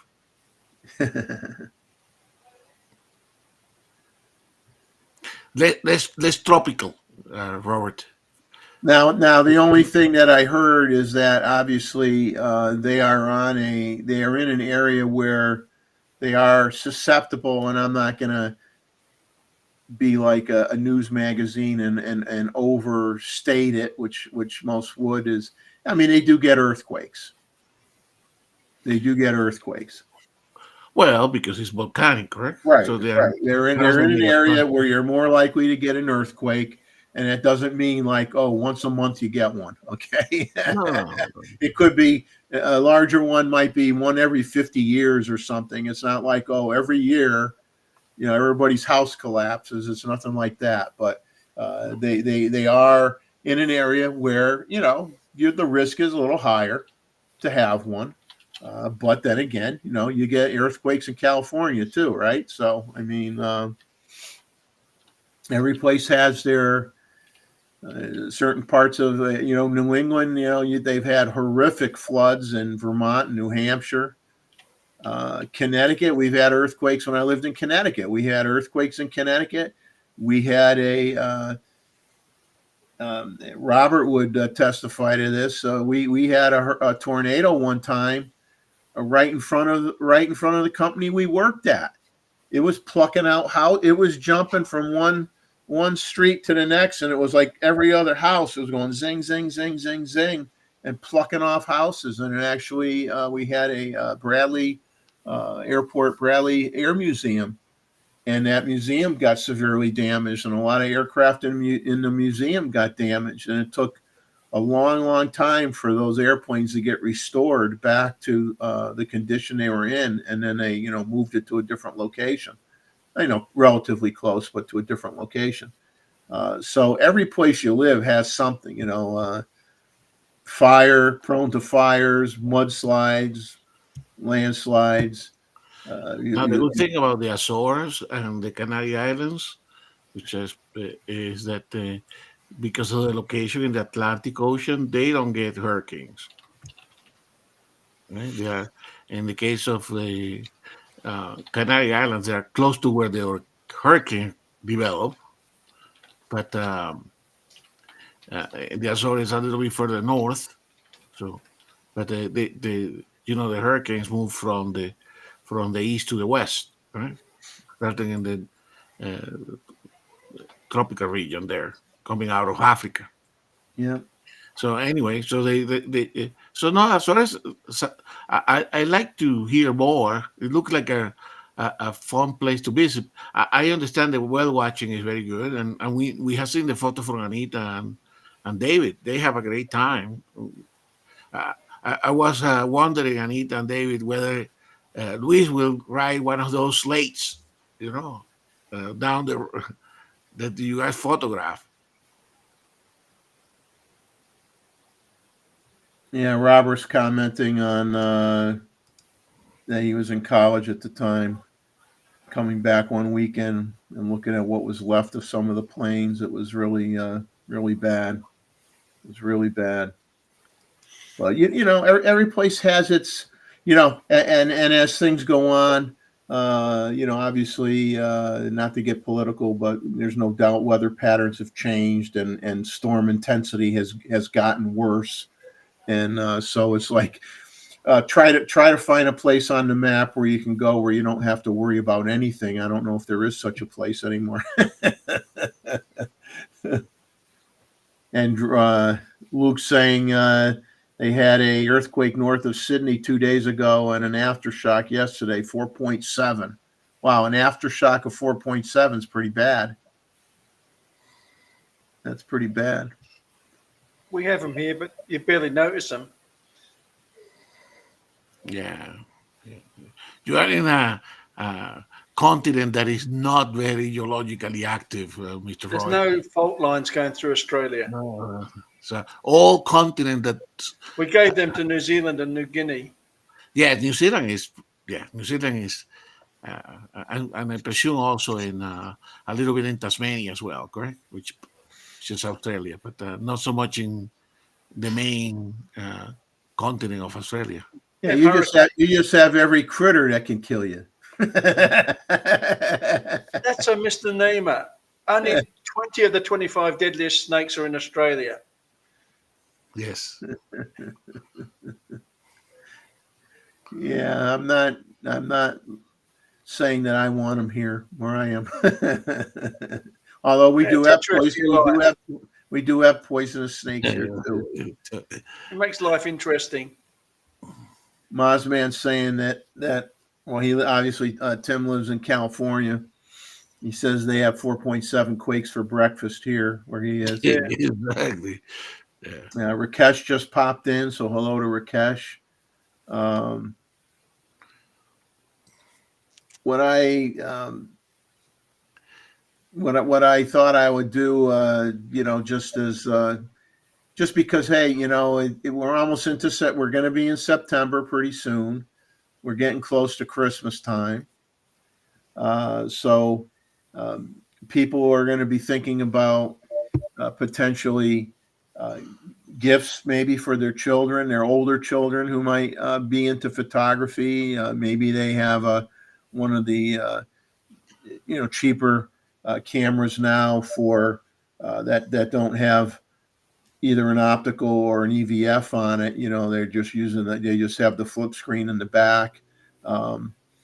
Something that's more for beginners, for content creation use or what have you, and maybe they want to get the next model up or something that's different. And obviously, nothing wrong with good used cameras of any kind at all either. But obviously, for Christmas gifts, most people tend to buy new stuff for their children or their family. So I figured I was going to just go online and poke around, look at some articles, go on B&H Photo, and see what was out there for a $1,600 or less price point for a mirrorless camera with a lens, or $1,600 or less. So I'm just going to share with you. I'm not going to get into the specs of each of these cameras because we would then be here till 2 a.m. And I'm not pushing the 2 a.m. thing. I'm hoping that maybe we get out of here at midnight. We shall see. But some of the cameras, anyway, that are under $1,600 is you have the Canon R8. It's a full frame camera, 24.2 megapixels, and you can get it with a 24 to 50 millimeter f4.5 to 6.3 lens on sale for $14.99. Now, a camera which is a decent camera for the money, but needs an update, in my opinion, is the Nikon Z5, full frame, 24.3 megapixel camera. You can get that with a 24 to 50 millimeter lens as well, f4 to f6.3, on sale for $15.96. You could get a Canon R50, 24.2 megapixel APS-C camera with an 18 to 45 millimeter lens on sale for $750. You can get the Fuji X-S20, 20.9 megapixel. Obviously, Fujis are APS-C or medium format, so this is APS-C with a 16 to 50 millimeter f3.5 to 6.3 VR lens. Excuse me, f3.5 to 5.6 OIS PZ lens, okay, for $13.99. You can go the Nikon ZFC route, 20.9 megapixels APS-C with a 16 to 50, 3.5 to 6.3 VR lens for $1,100. Now, the Z50 is basically the same camera as a ZFC, but it has the more traditional button layout of the mirrorless cameras, where the ZFC is obviously meant to look like an old style camera. It has the knobs and the control knobs and stuff on it. So, but a Z50 is basically functionally the same sensor, same megapixel count, and with the same lens. Instead of $1,100, you can get that for under $996. And I got 3 more here that I wrote down. You got the Canon EOS R10, 24.2 megapixel APS-C with an 18 to 150 lens for $12.79 on sale. And you can get a Sony A6700. I guess they still make it. I saw it at B&H, and I knew quite a few people in Connecticut that had bought this camera and absolutely love it. You got an A6700, 26 megapixel. I'm starting to sound like somebody else. Megapixel APS-C with a 16 to 50 millimeter f3.5.5.6 power zoom lens for $14.98. And probably one of the best deals right now, I don't know how long it's on sale for. Sony does have some sales on a lot of their older camera models, or slightly older camera models right now. and this is a good example of one, as they got their A7 II, which is a 24.3 megapixel full frame camera with a 28 to 70 millimeter f3.5 to 5.6 lens, is $998 right now, $600 off. So that is a small listing of what I was able to find. And I did, like I said, I picked some Canons, a Fuji, a couple Nikons, and a couple Sonys. So it just gives you some ideas of what might be out there. And obviously, if you get into depending on the age of your kid, if you're getting into something that is more like an intro to, and I think every single one of these cameras did shoot at least 4K 30. I'm pretty sure at a minimum did 4K 30, just for the record, for video, or better. But obviously you could get cheaper cameras that don't have EVFs or OVFs, and you're just looking at the rear screen. And, if that's your kid's first camera and they want to fool around with doing little short movie clips or TikTok stuff or whatever, something like that may be perfectly fine for a first camera. But if you're fortunate enough where you have the finances to buy them an interchangeable lens camera with an EVF, I would do that, only because they can grow with that camera more. You can, once you get them a camera, then every, whether it be every birthday or every Christmas, buy them another lens or a flash or something to go along with that camera, and develop they can end up with a small system, and then eventually they can upgrade the body. But you try to buy, if you can do it. Everybody's different. Everybody's budget's different. Obviously, if you have 5 kids in your house, you're not going to be able to go buy 15. Most people aren't going to be able to go buy 5 $1,500 cameras for each of their 5 children. But if you happen to have one child, you may be able to swing $1,500 when you're only buying gifts for one child. So it all depends on your situation, right? But there's a lot of stuff. There's so many choices out there. There's so many choices out there. But try to get the best you can, and pick a system that that they can grow with. And in some cases, like somebody will say, well, why did you I'd say, I don't want to say half the people that are in the chat, but for a lot of us, you may have chosen a brand not necessarily because you tried out 3 or 4 brands and then picked out a certain one. It may be that your dad shot Canon when you were a kid growing up, and you fooled around and you shot, you used his gear and you liked it, and you weren't comparing anything. You go, I happen to like Canon, I want to have Canon, and you chose Canon. And in the same way, somebody could say, my dad shot Nikon, I like Nikon. Another person says, I want cameras that are smaller and lighter. And you go Micro Four Thirds or APS-C, and you buy a Panasonic or an Olympus or a Fuji. So choice is fantastic. Choice is good. And I always say there's no bad choice as long as it can do what you need it to do. Doesn't matter. Pick your poison. Doesn't matter. Pick what works for you. And then the main thing is just to get out and shoot and do it. Don't buy a camera because somebody tells you it's a great camera, and then you get it and you don't like the ergonomics, or you don't like the weight, or you don't like the size, or whatever.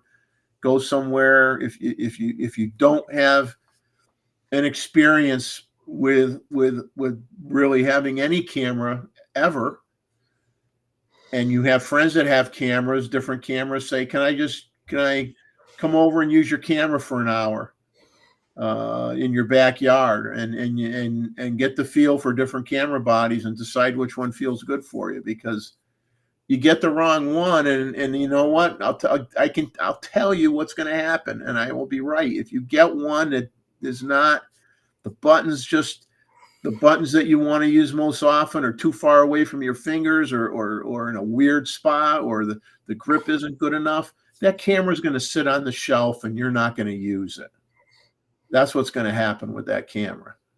So, borrow a friend's. Use your dad, your mom or dad. And for me, it was my mom. I never saw my dad take a picture in my life. I never saw a camera in my father's hand.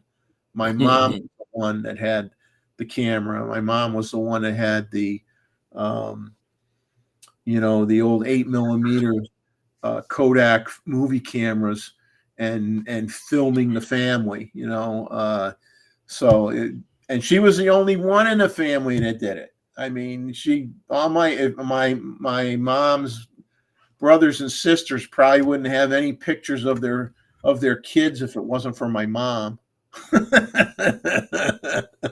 She was the one that did all that.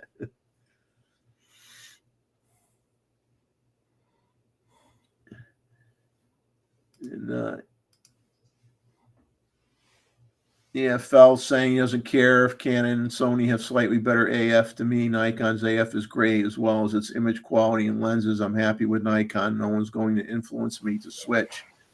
And the whole autofocus thing is subjective too, because for every person that says Model A is better than Model B, you go to somebody else's website and they'll say Model B is better than Model A. So they're all so close that you're splitting atoms. And I'm talking I'm not talking about comparing a $1,000 model to a $4,000 model, but I'm saying talking about comparing comparably priced products. They're basically going to be pretty darn close, and then we could get into the I don't know, I'm a gearhead on certain things, and having been an engineer, I got a little geek streak in me or whatever. But even I get tired of all this dynamic range crap going on. Oh, this one's a third of a stop less than the last sensor they did, and they're all going, oh, it's so horrible. Oh my God, yeah, go tell me, take the damn picture and put it on a print and tell me if you don't like it. Otherwise, shut the heck up. I'm tired of hearing all that crap. It's just getting stupid. It's just all this stuff coming out, irregardless of what brand they want to pick on, is really just to get views and clicks and keep their channel going. And that's why, I rarely do gear reviews, and I only I will do I can do spec comparisons, when we're talking in the abstract and saying, well, this came out, how does it compare to the other one? We can all do our own tables and compare feature to feature and have that conversation. But when it comes to doing a hardcore review, if I don't own it and I don't use it, I don't technically do a review on it. I have to have had it for a while. I don't take 50 pictures with a certain lens on my camera and do a review. If I've taken a few thousand pictures or more with the lens, I might do a review, but it's going to be thousands of pictures. It's not going to be, I went out for the day and I shot 200 shots with it. Now I'm an expert. I know the lens like the back of my hand. Oh, let's do a review. That's not me. Can't say that about other people that do it. Okay. There's some of these other guys, they get a lens, you got it for an hour. Okay. How many pictures of on that soccer field are you going to take? You're going to take 2,000 pictures on the soccer field in an hour? Maybe, I don't know. But I'm just saying it doesn't make you an expert when you use the lens in different conditions. And did you shoot it in the rain and see that the weather sealing is good? Did you shoot it in the cold? Did you shoot it in the desert? Did you shoot it and no one's going to be able to test it in all those environments, but did you shoot it for 3 months straight? and really get a good feel for it before you write a review. Those are the reviews I want to listen to. Those are the ones that I want to read. No more dynamic range No more dynamic range comparisons drama. and this whole dual ISO stuff. I mean, you know what? You learn your camera, you will figure out what settings work best for you. And yeah, you could say, oh, well, yeah, but this is where the dual range kicks in, and actually ISO 800 might look better than ISO 500. All right, make a note of it. Exactly. Make a note of it. Then don't shoot at ISO 500. Shoot at ISO 800. Shoot at ISO 2000. I mean, with the software that's out there nowadays, or what's built into Lightroom or Photoshop, it's the noise is not a big deal. I mean, when noise tends to rear its ugly head when you're shooting in poor light. You know what I mean? If you're shooting in poor light and your shadows are dark and you're already in poor light, you can have all the noise reduction in the world, and if you got to bring up the shadows 2 or 3 stops to make them even, and you think you're going to bring up the detail, if the light isn't adequate, you're probably going to end up throwing that shot away anyway. If you've got a reasonable amount of light and you've got some dark shadows, you could bring it up and it's going to look pretty good and you're going to get rid of the noise. But you got to have some decent light to begin with. It's like when we get out there, and Gustavo has it, you could get out there a half hour, an hour before sunrise, because you want to do some scouting, you want to see what's in a certain area, and you want to decide, well, this looks like there's more activity here than over there. So you go and you park in this location and you walk out to that area, and realistically, you may see something that you really, with your naked eye, you go, wow, I want to get a picture of that. But I'm at that point with me personally where I know that I'm going to get a crappy picture. The light is just not there. And there's just not enough light. And even though I may enjoy what I'm seeing with my eyeballs, I don't even waste my time picking my camera up. And I know when the light is good enough where I'm going to be able to get a good shot. And when it's like, say, the sun is just coming up, it's still not going to be enough light to take any bird in flight shots, because if I need to shoot at 1/2000th of a second, I might be at ISO 15,000, and I don't want to take a picture at ISO 15,000 unless I see a 2-headed bird go by, and I'll never get that shot again. Exactly. So I may dial my ISO down to or my shutter speed down to 1/25th or 1/200th of a second, and take a picture, do some still photos of some birds, because I can knock my shutter speed down and handhold it well enough with VR and all that stuff in the camera for stabilization, and have a perfectly exposed shot, because the object isn't moving. And then I wait a while, and then when the light gets better, then yeah, I could pretty much set my f-stop and my shutter speed to whatever I want and get a good shot. So we all know the routine that go out and actually use our gear. We know the routine. We know when it's not worth taking a picture. Yeah. I was watching a documentary yesterday about actually telescope, but they were talking about photography in the context of telescope, and they were saying that the first cameras that were on the silver plates with iodine, the time of exposure, Jeff, was like 20 minutes Yeah. until they discovered that they could make it more sensitive by using vapors of mercury. But the regular iodine on the silver plate, in order to get an image, 20 minutes. Yeah. Imagine that.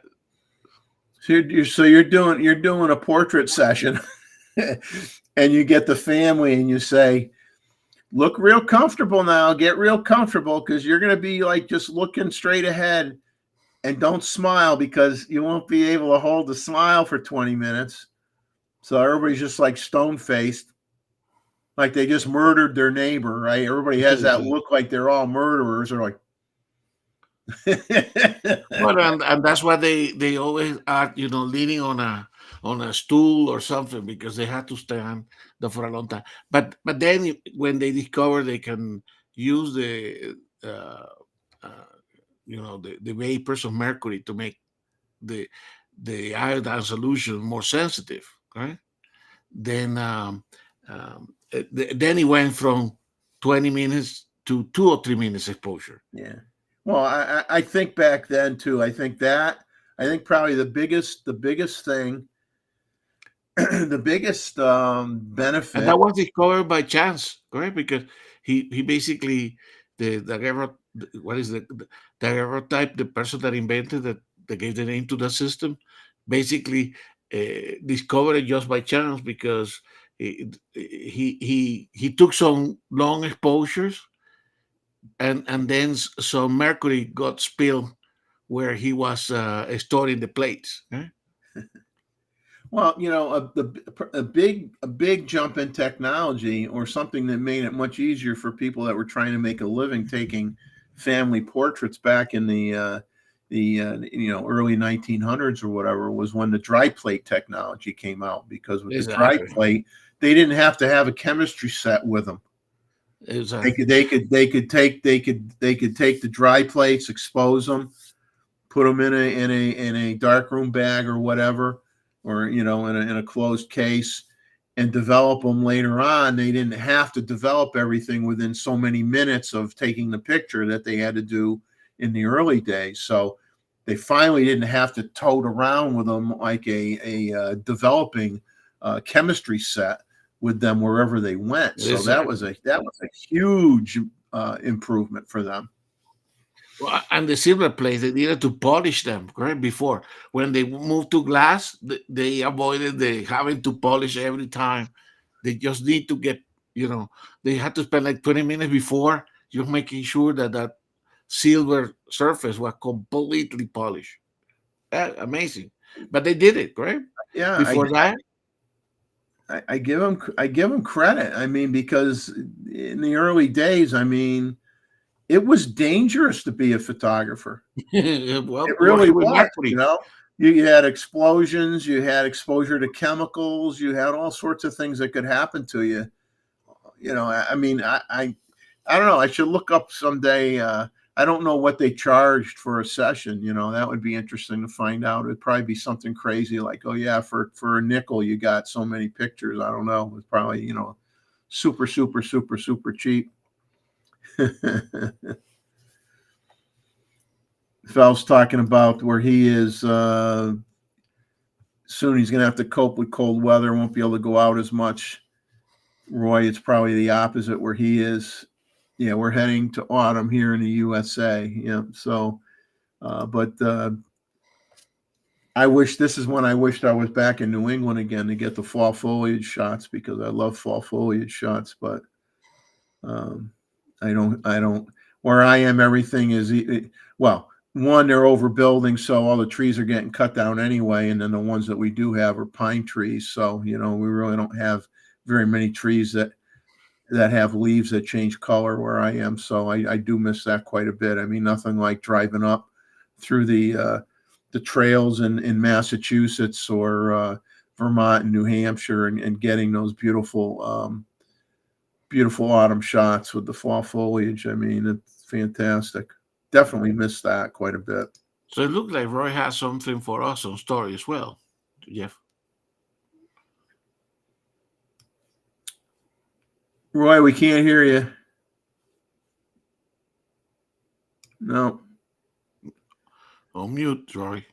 you're either on mute or your mic died on you. I don't know. Nope. No.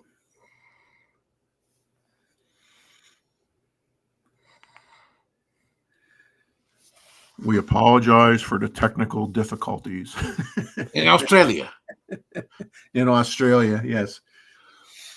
Yes, it's something that I'm doing to screw Roy up from the southern state of South Carolina, affecting Australia right now. You never know. You never know.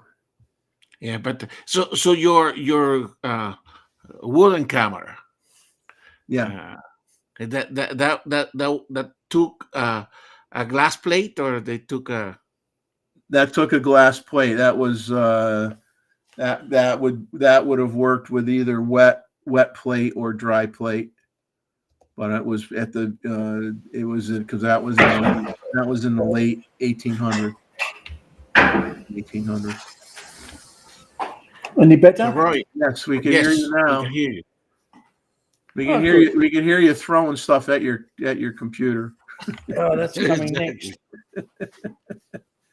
Oh, Randall's in the house. Hello, Randall. Hope you're doing already. You're doing all right. Sorry, you're doing already. Yeah, I'm not tired. You're doing already. So what's the story, Mr. Roy? I just sent a pic. I've given microphone problems. It doesn't No. love me anymore. The camera history. The Oh, camera- Story. I found a picture of this old camera, and I just sent it up to display. Oh, did you send me a picture? It's on the shared thing in. Oh, Louis Street. okay. Let me Just thought it was get. interesting. It's bigger than any camera I've ever seen. Woof.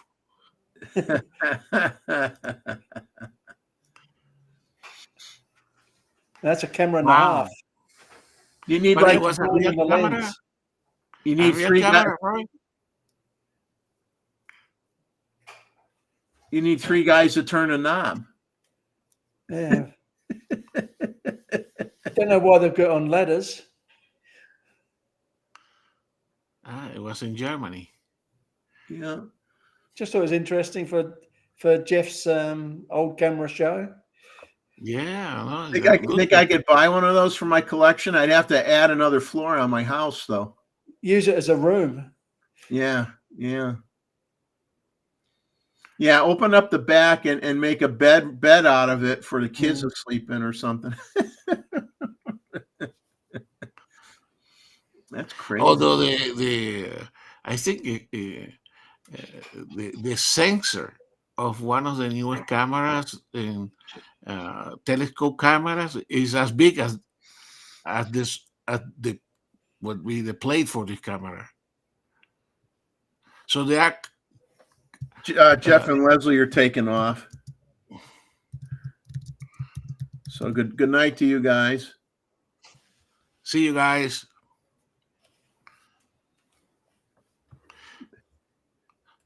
So there are modern cameras, Roy, that are as big as that. I haven't seen any. Yeah, no, there is a. I think if we look in the website, we probably can find it. But I think it's a new telescope they're building for the Chilean observatories. Right? That's the has big telescope cameras. exactly, and that has a sensor that is considered to be the biggest sensor ever built so far. Yeah, there's a reason they use those reflex lenses in those big telescopes too. They're much less chromatic aberration. So the question, Roy, whether this camera was just a prop or it was a proper camera. Well, it's at the trade exhibition, so it must be a real camera. Yeah. Just weird. Yes, that's weird. Yeah. Imagine putting that down your pocket. Exactly. Yeah. Oh, imagine you need three people to load the film. Just to advance the film. Another two people to press the button. Yep. No, I don't want to go big. I don't mind going big, but not that big. I've got some big cameras, but not that big. And what brand did they say? What the brand that they were promoting? I got a feeling it was Zeiss. Oh, Okay. nice. Well, they've made some of the world's most expensive glass, that's for sure. Well, I used to have a 0.7 Zeiss lens, and that's what Kubrick used. And actually, on that program that I was watching uh, about telescope, I think the big discovery on making glass, correct? They could make glass out of silica oxide, correct? Mm. And they use salt to make sure that the crystal were small, but they has a lot of bubble. So it was in Murano in Venice that they discovered they can use the ash of some kind of seaweed, correct? That grew in some of the lagoons around Venice. That Over the years, they've put some weird things in camera yeah, lenses. yeah, but that makes that basically what Mm. is do it is retarded the time when the silica became back a solid, and then Mm. allows the bubbles to come up, and that's when they were able to then get glass without bubbles, Mm. okay, and Yeah, therefore they started the creation of obviously spy glasses first, correct, and then eventually telescope. a lot of 1950s glass Still uh, have bubbles. bubbles in it, and Yeah, it's not. They did not consider it a defect. yeah. It was Depends part on of how many you got. part of their. It was part of the process that they had at that time in history. I mean, and it was just something that they dealt with. And I mean, maybe some companies, maybe I'm sure there were some companies, the ones that maybe sold higher cost lenses, may have thrown out a lot of glass, tried to find glass that didn't have bubbles in it or whatever, and they threw out a lot of lens elements or whatever. And that might be one reason why the lenses cost so much too. But it was not uncommon.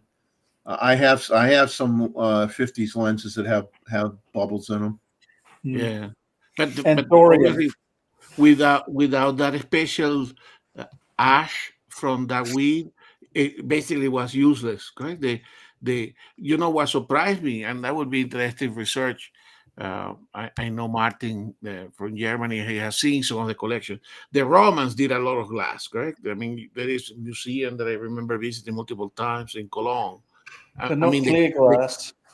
not Not clear. very much clear glass. No, so they the fact that the Romans didn't get a solution for creating clear glass, given that they manufactured so much glass, is interesting, correct? So they had to wait until basically Renaissance until they managed to get Mm. clear glass, correct? So Potassium in it. yeah, I think the Egyptians knew about glass, but it was a natural glass in the desert when they get a strike from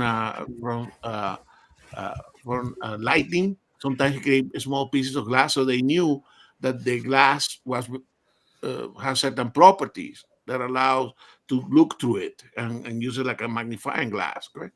But it was until the Venetians were able to get this special glass that didn't have that many bubbles. Okay, I mean, imagine even the uh, houses didn't got glass panels, correct? Windows. Wow. It's funny you mentioned window glass. There was a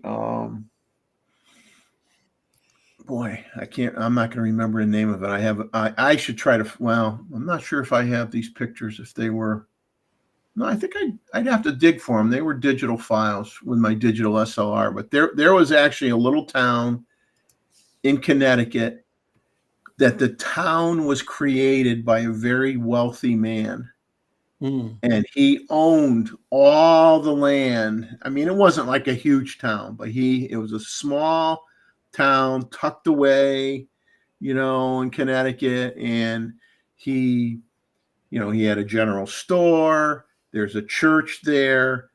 No one lives there now. Okay, it's like an abandoned town.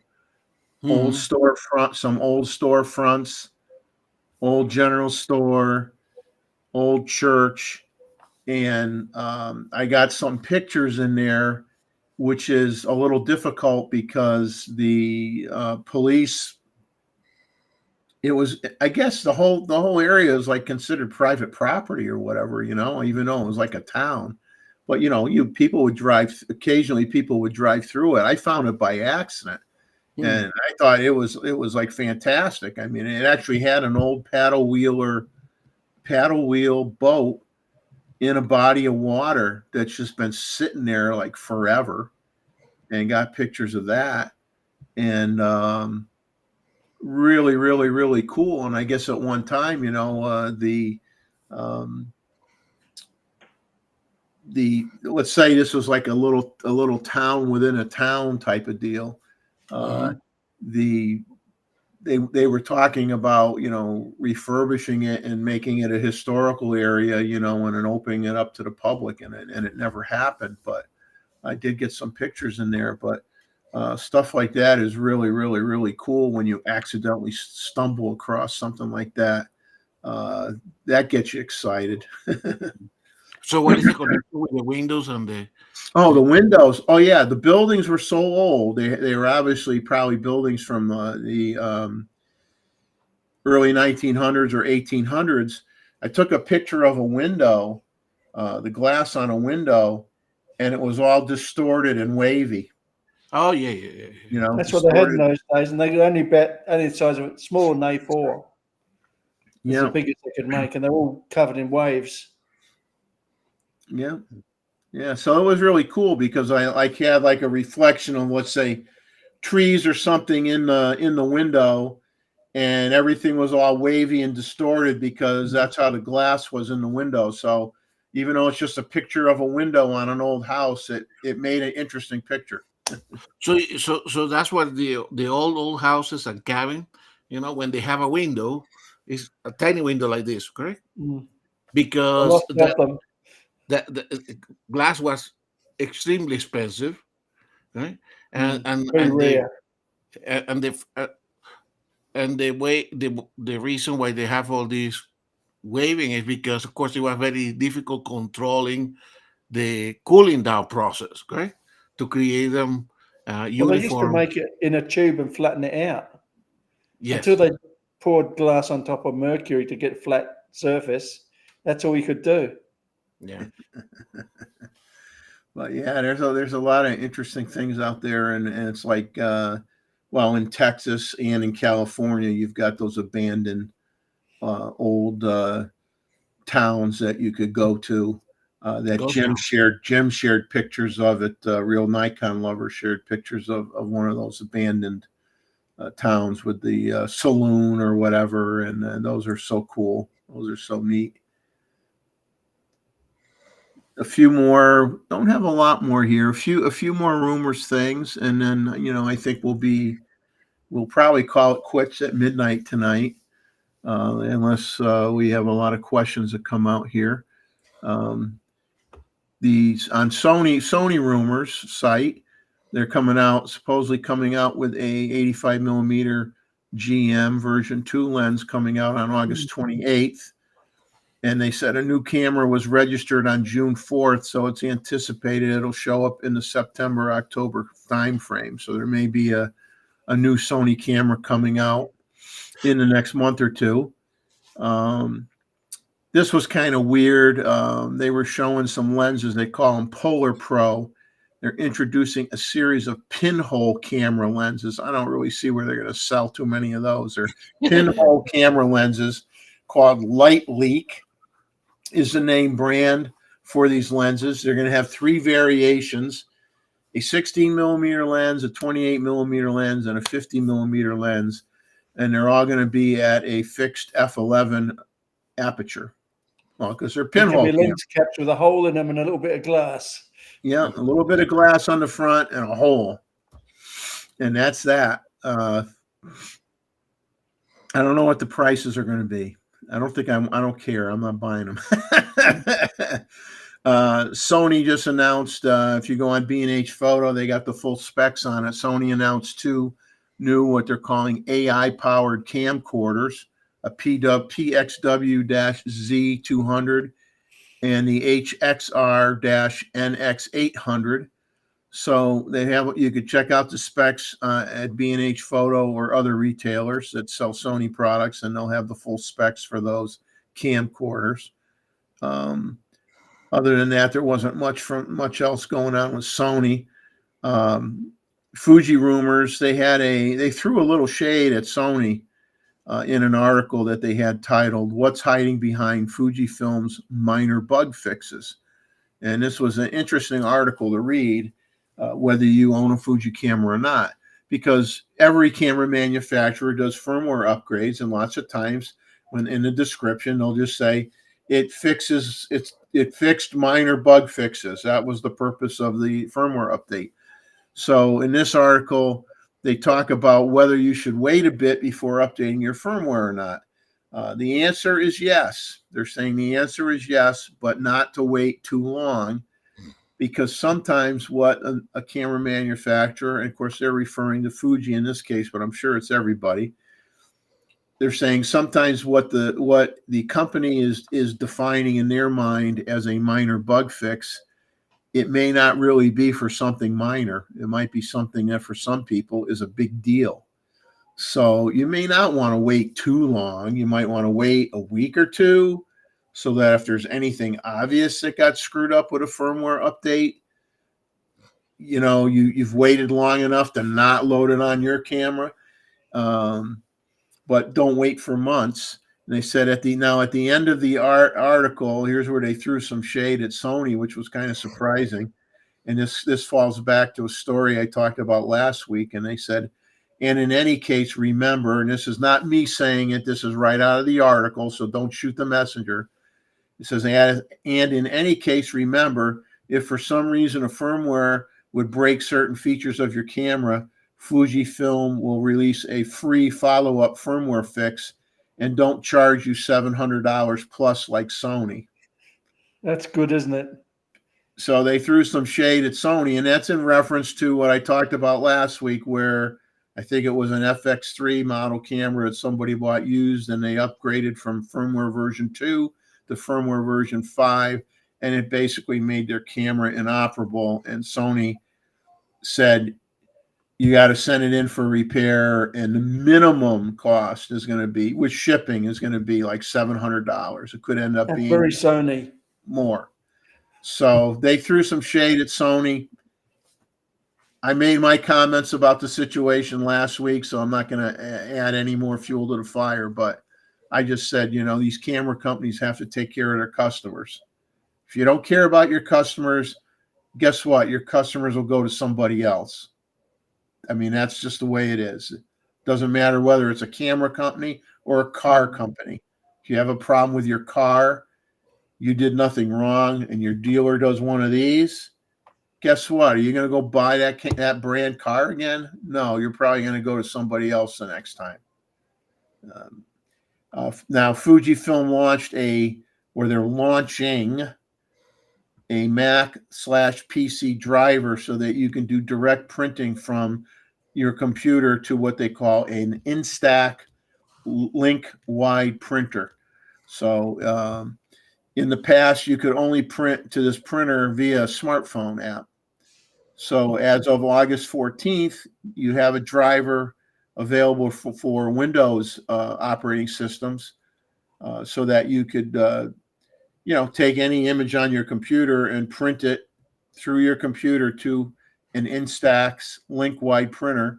But the Mac driver is not coming out until the fall. When in the fall, I don't know. But Fuji's doing really, really good with their that Instax cameras, and they're making real good money on that stuff.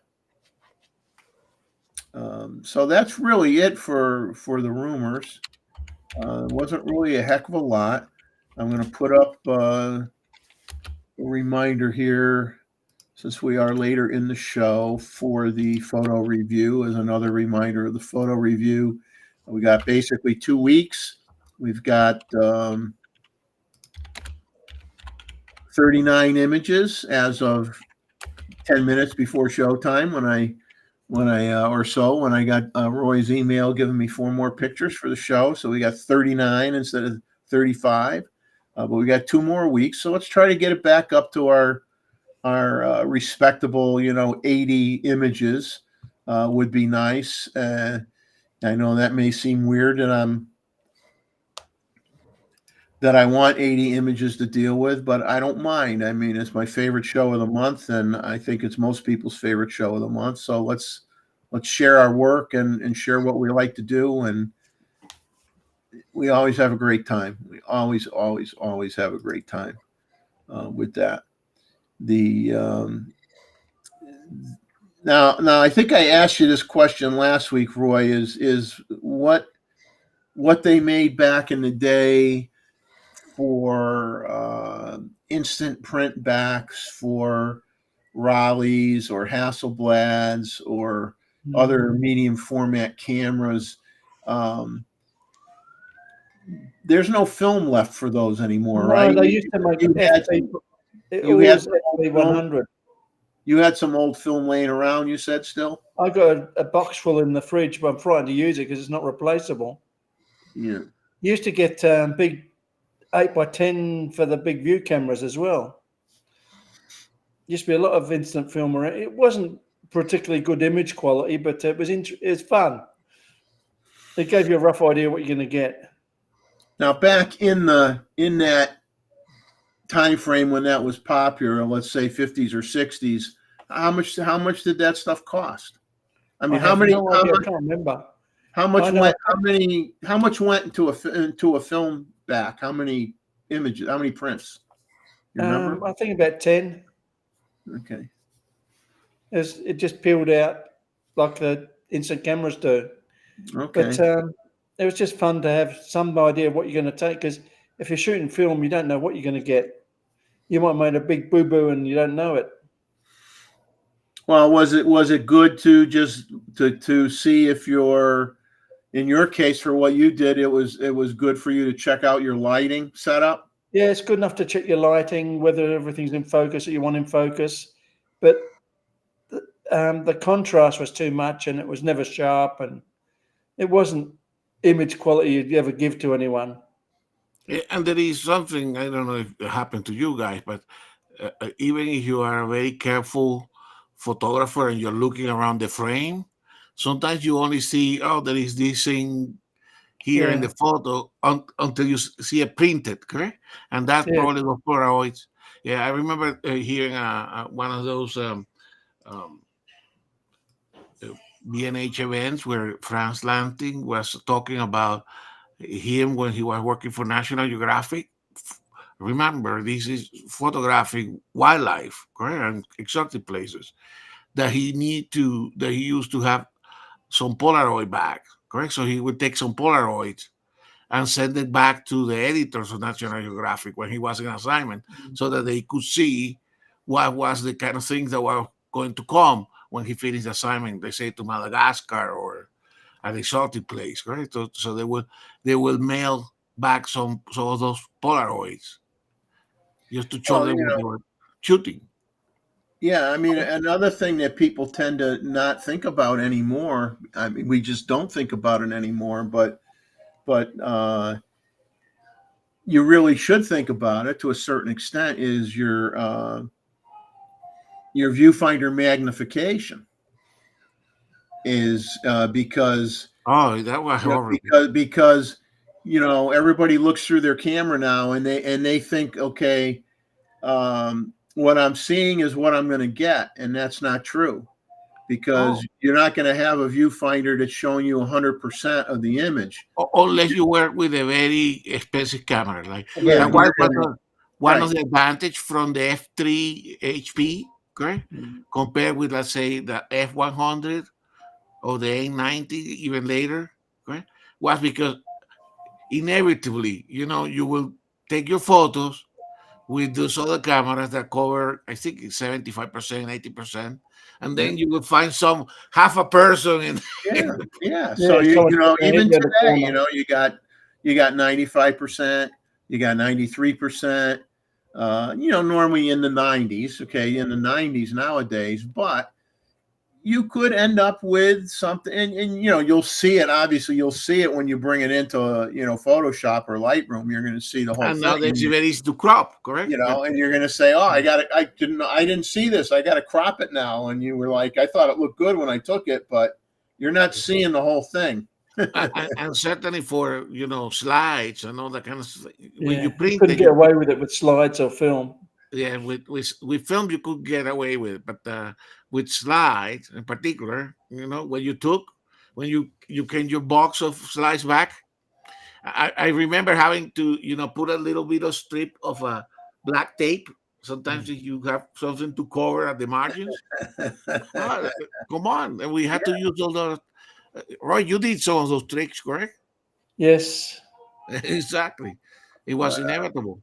But underexposed slides and overexposed but negatives. that was certainly for me that was one of the big things with H3P F3 HP, because that was already almost identical. It was not exactly 100%, correct? Great But it camera, my favorite. Yeah. That was my favorite film camera. Well, they made that. Yeah, that was a lot easier for people who wore glasses. Yes. And had lots of toys with it. Yeah. Anything that was ever invented for cameras, that one had. Now in the older cameras, Jeff, that you collect, correct, that has the glass. That glass is typically the size of the film plate, correct? Oh, you mean like from the early 1900s? Yes. Oh, You don't that even have a viewfinder. you No, didn't they even don't have. Yeah, But all you had was either, in some cases, you just had like that. The grounded glass, correct? In some cases. Don't even get that half the time. You just get Yeah, a in the size like 1900s, a rifle you just sight. had that small little piece of glass to look down on that was trying to show you the reflected image coming in from a very small piece of glass and then hitting the mirror and then coming up to your eye as you're looking down. And I don't really know how accurate that was. I have no idea, because Well, I mean, it's obviously there's no specs on that. So, or But it's you're a looking basic. through some of them, right? You had that swing out wire. Remember, on some of them, Yes. you have that swing out wire frame that you would use as a guide to, like, whatever's inside that wire frame is what I'm having the picture. That's Who what I knows? remember most. Who knows what Terrible. you really got, right? Well, but if they were shooting portraits in a studio, at least they have a controlled environment where they can, Yeah. don't stand I like there. the studio. But I like the- think about those people that they were also using those cameras for landscapes, right? Yeah. Well, they're always people. Well, they had. Yeah, but yeah, I mean, it's just we've come so far, so very, very far, and we still complain about what we have. Exactly. Well, not everybody. I mean, And we still complain that we lost a quarter of a stop of dynamic range. yeah, it's like, I don't know. That's a shame. It's a shame that we and like I said, if you're it's just like it's like making a big deal about a camera that shoots 8K when you don't have an 8K TV to look at it anyway. Yeah. I mean, a lot of people still only have, old 1080i or 1080p high definition TVs. At the best, you got people that have 4K, may have 4K TVs. Very few have 8K because there's no 8K content. Most people couldn't tell the difference anyway. Yeah, and 4K to 8K, yeah, your eyeballs can't tell the difference. So it's like if they came out with a camera tomorrow and they say, "Oh, we got 16K," that's just going to be all just marketing gobbledygook, because it's not going to matter to anybody in the real world. Like It's just pixel shift. It's just gonna sound good. It's gonna sound good, get people excited. Oh, I want the latest and greatest 16K. It's like, really? Your eyes are that powerful? Your eyes are that good? My goodness, good for you. You're one in a billion. or won in a lottery. Yeah, yeah. Oh, But and it would be interesting if somebody actually did a survey, a general survey that actually went out to where everybody would participate in it and say, question one, do you own a camera? We don't care what brand. Do you use a camera, including a phone? Okay, camera, phone, either one. Do you use a camera or camera, phone? Yes or no? And then the second question would be, do you make prints? Yes or no? And I think we would all be shocked the percentage of the no's when it comes to do you make prints. So Oh, if the people are just posting it on TikTok, Facebook, Instagram, you don't need a $6,000 camera for that. yeah. You All low res. could go buy a $500 camera and be more than happy with anything that you're going to post on Instagram or Facebook or any of those social media sites, or even or YouTube. So we worry about a third of a stop or half a stop of dynamic range, but we never we don't make a print, and then if we do, it's a 4x6, or we're getting excited over instant prints from Fuji, or we never print at all. So we're really, really a bunch of foolish idiots, if you're worrying about that kind of stuff, because you're not. Printing's very forgiving, though. Printing, you get away with a lot of low res stuff. And your printer technology, the process of printing with a dot matrix, with a standard ink, standard printer that you would buy now, high end printer that you buy now, and they all have different dot size ranges in terms of the ink dot, the ink drop, how big it is or what have you. But all that ink blends into each other a little bit, and what you see is grain when you are zooming into 400% and pixel peeping on your computer is not going to show up when you physically print it. It's going to look fine. You look on the screen at 400%, you go, oh, that looks so horrible. It's going to come out horrible. Go print it out, and you're going to say, wow, it looks great. We get too wrapped up in the minutia, man. We're getting too wrapped up. Yeah, if I could find my my wife's been busy. What's that? My wife's been busy printing. That's when I had hair. That's when you had hair. You almost look like a rock star, Roy. Thank you. More rock than star. You look like a rock star. And those were from film or from slides? That's from probably from slides. Okay. They have been digitized. My next door neighbor was a commercial photographer for his career. That was his career. He was a commercial photographer. So he had me over the other day. He said, hey, come on, I want to show you something. So he has a small office area. Whole office was just full of stuff. He has like a storage unit, and he has tons of, old lighting equipment, old strobes, from when he was in the business, old strobes. He doesn't really take pictures anymore. He's retired. He doesn't really takes pictures of his. He gets recruited to take pictures of his grandchildren. So he'll he does that kind of stuff. But other than that, he's not going out and doing landscape photography or bird photography or anything like that. But anyway, he showed me he has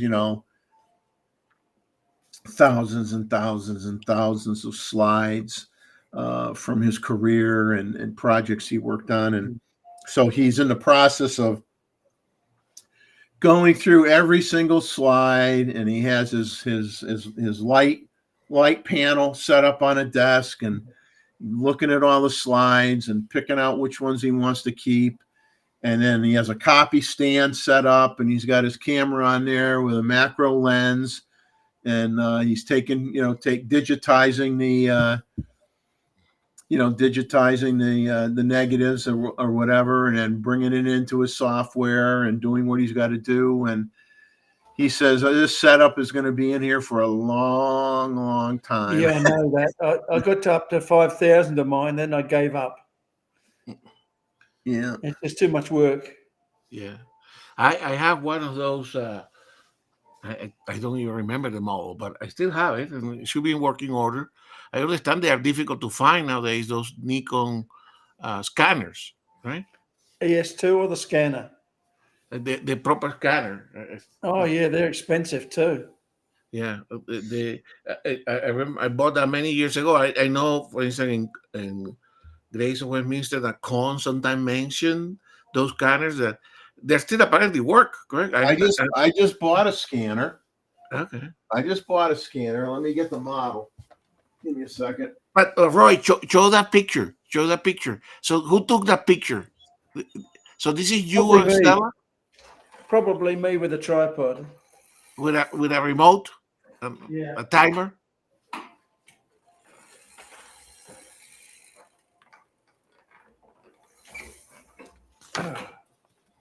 Okay. That one. Okay. And that's you say that's you? That's me with hair. Okay. So you shoot that one with a timer, probably. Yeah.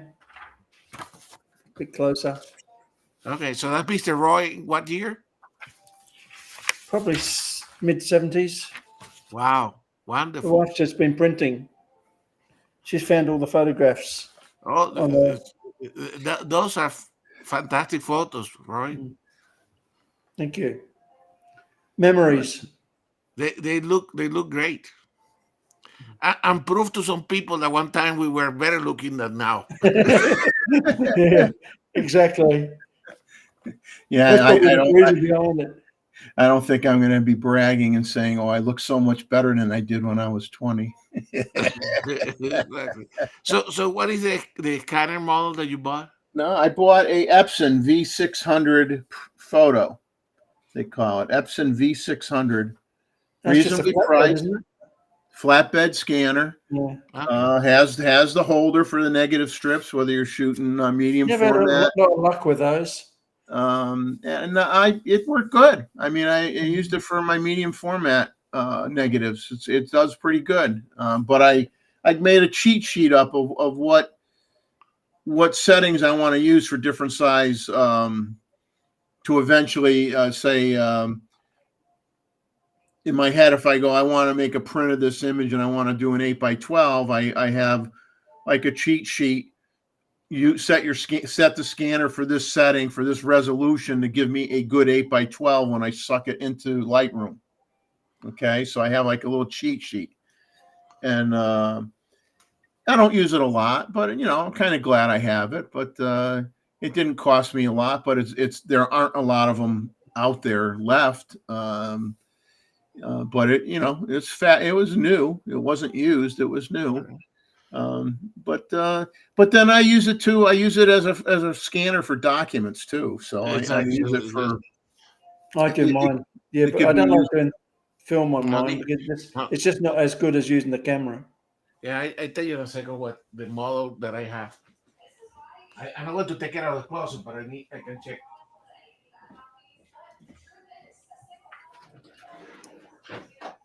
You can get those verbatim and Panagore slide copiers that just bung on the end of your camera. They're very low lights. You need a good light source, but because it's attached to the camera, it's nice and steady. You get a nice sharp picture. And the D850 will actually convert negatives for you. JPEG only, but it does. Yeah, they used to have some nice. Trying to think of. Well, Nikon used to have what they would call it the cool scan. That's right. Cool I think scan. that's what Gustavo's got. they did a really good job, but they were really expensive. Yeah, yeah. Better put those back before the wife notices.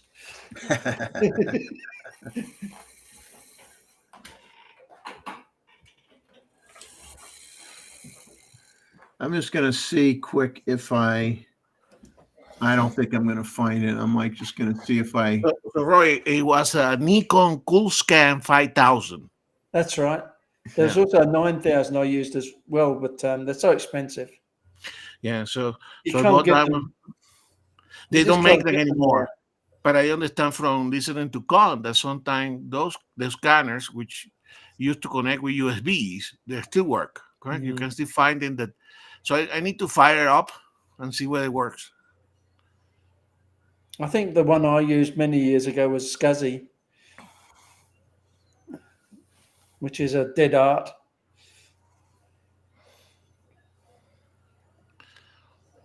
Look at what Jim is saying, that Roy was quite a dapper dude. You certainly at the time had the hair of the 70s, Roy. Yes, person of the time. Yeah. So what is that? What is that movie that I like? Almost Famous. That reflect that time. I don't want to be famous. No, but That's the movie I'm talking about. Almost Famous. Or I don't know. Maybe I'm right with it has that. It's a story of this no groupies, but the people that travel with the bands. What? I need to check on that. I think roadie. Tim will tell us what the movie was with the daughter of Goldie Hawn. Almost Famous. I think it's Almost Famous. Yeah, oh, it was a great movie. SCSI, Scuzzy. Oh yeah, SCXI, yeah. All my SCSI. computers used to be SCSI at one time. Yeah. I remember all that stuff too. Small All computer things system all those interface. things. That's all the stuff I'm trying to clear out of my memory banks to make room for other Exactly. things. Trying to I take know I said that today. all the stuff from work, and Mm. erase it all. Just take it, free up some memory space, man. As soon as I don't I have forget, I'll need it again. I know that. Someone will bring in a SCSI system or something. I don't have enough memory storage anymore.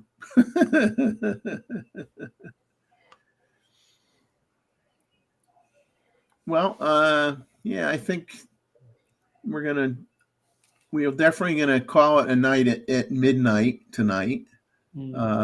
So everyone on the panel can actually wake up in the morning and feel like they're still existing and functioning.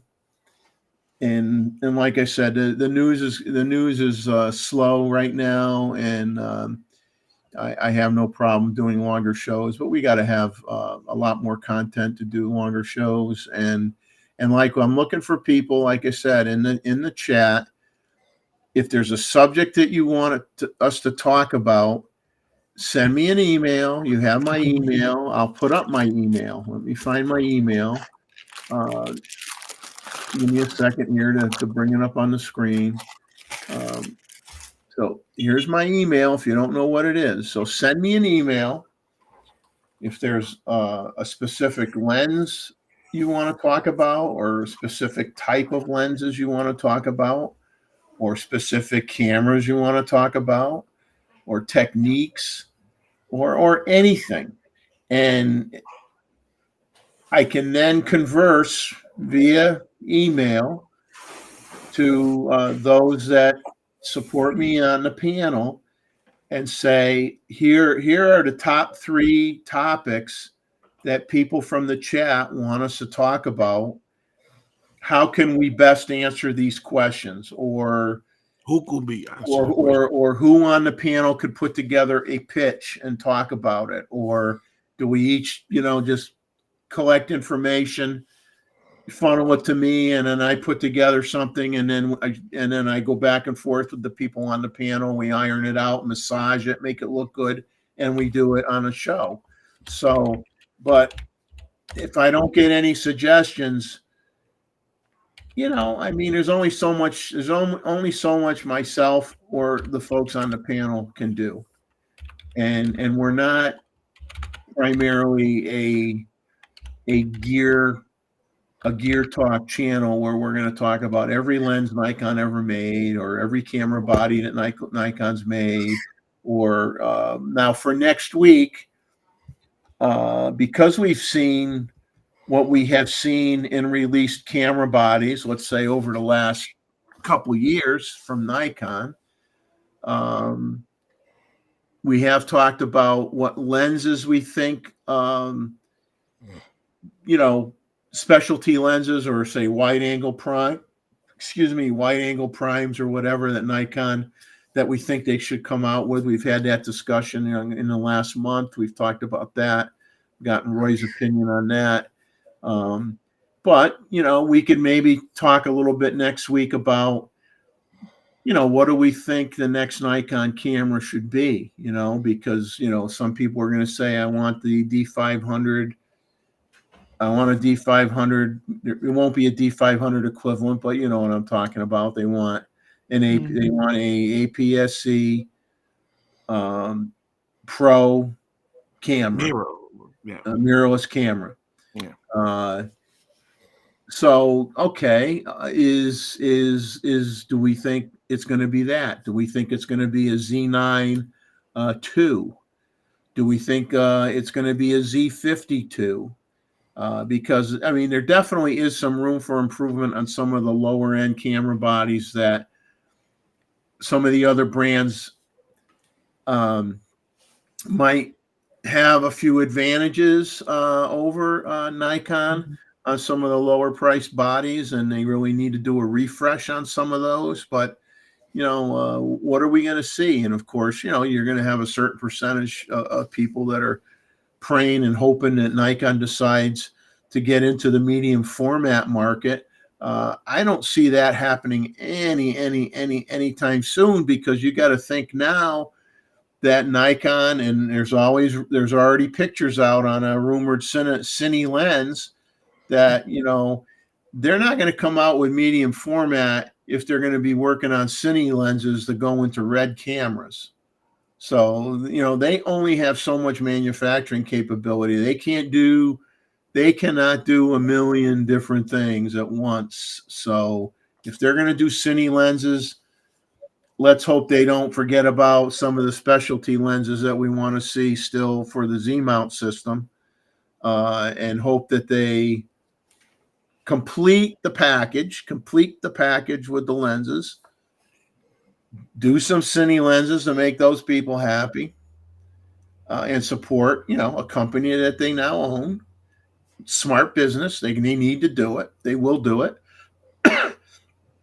And then, but what do we think the next body should be, what have you? I think we all know what we'd want for capabilities, because basically if they did come out with an APS-C Pro camera, we're going to want it to have a lot of the same capabilities, autofocus wise, subject detection, that you have in a Z6 III, Z8, Z9, right? Exactly. So we kind of we would probably all want, at a minimum, what's in the last three bodies that they've thrown out on the street, that are at the higher end of their market, and we would want to see that in an APS-C camera. But we could have a little discussion about what we think might be the next one that comes out, and talk about maybe if there's a feature that another camera brand offers on their camera that Nikon doesn't have it and you want it, we could talk about that. And we've already talked about, we all have our own opinions about photo stacking and pixel shift, the pros, the cons, are there benefits, or is it mostly like fantasy football league type stuff, or marketing hype? And I think a lot of this stuff that comes out is marketing hype. Pixel shift is useful, but it's mostly marketing. Yeah, I mean, no one can say that under certain circumstances, it can't do a phenomenal job. It can under certain circumstances. Same thing with photo stacking. But what percentage of time can you use that feature where you benefit from it? That's the problem. That's the problem. I can see a few uses for it, but it's just so rare, and it's just marketing. I think because they had a 24 megapixel camera, they're trying to build it up as if it was something else. Well, yeah. If you say on a 24 megapixel camera, I can do a I don't know, 96 whatever. or something. Yeah, I could do a hundred megapixel file. Then that's your way of saying, see, you don't need a full frame camera. I could give you a 100 megapixel file from your APS-C camera.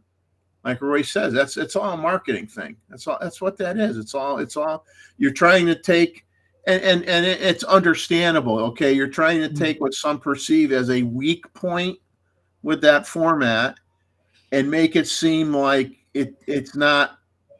That weak point doesn't apply anymore because you have this other feature.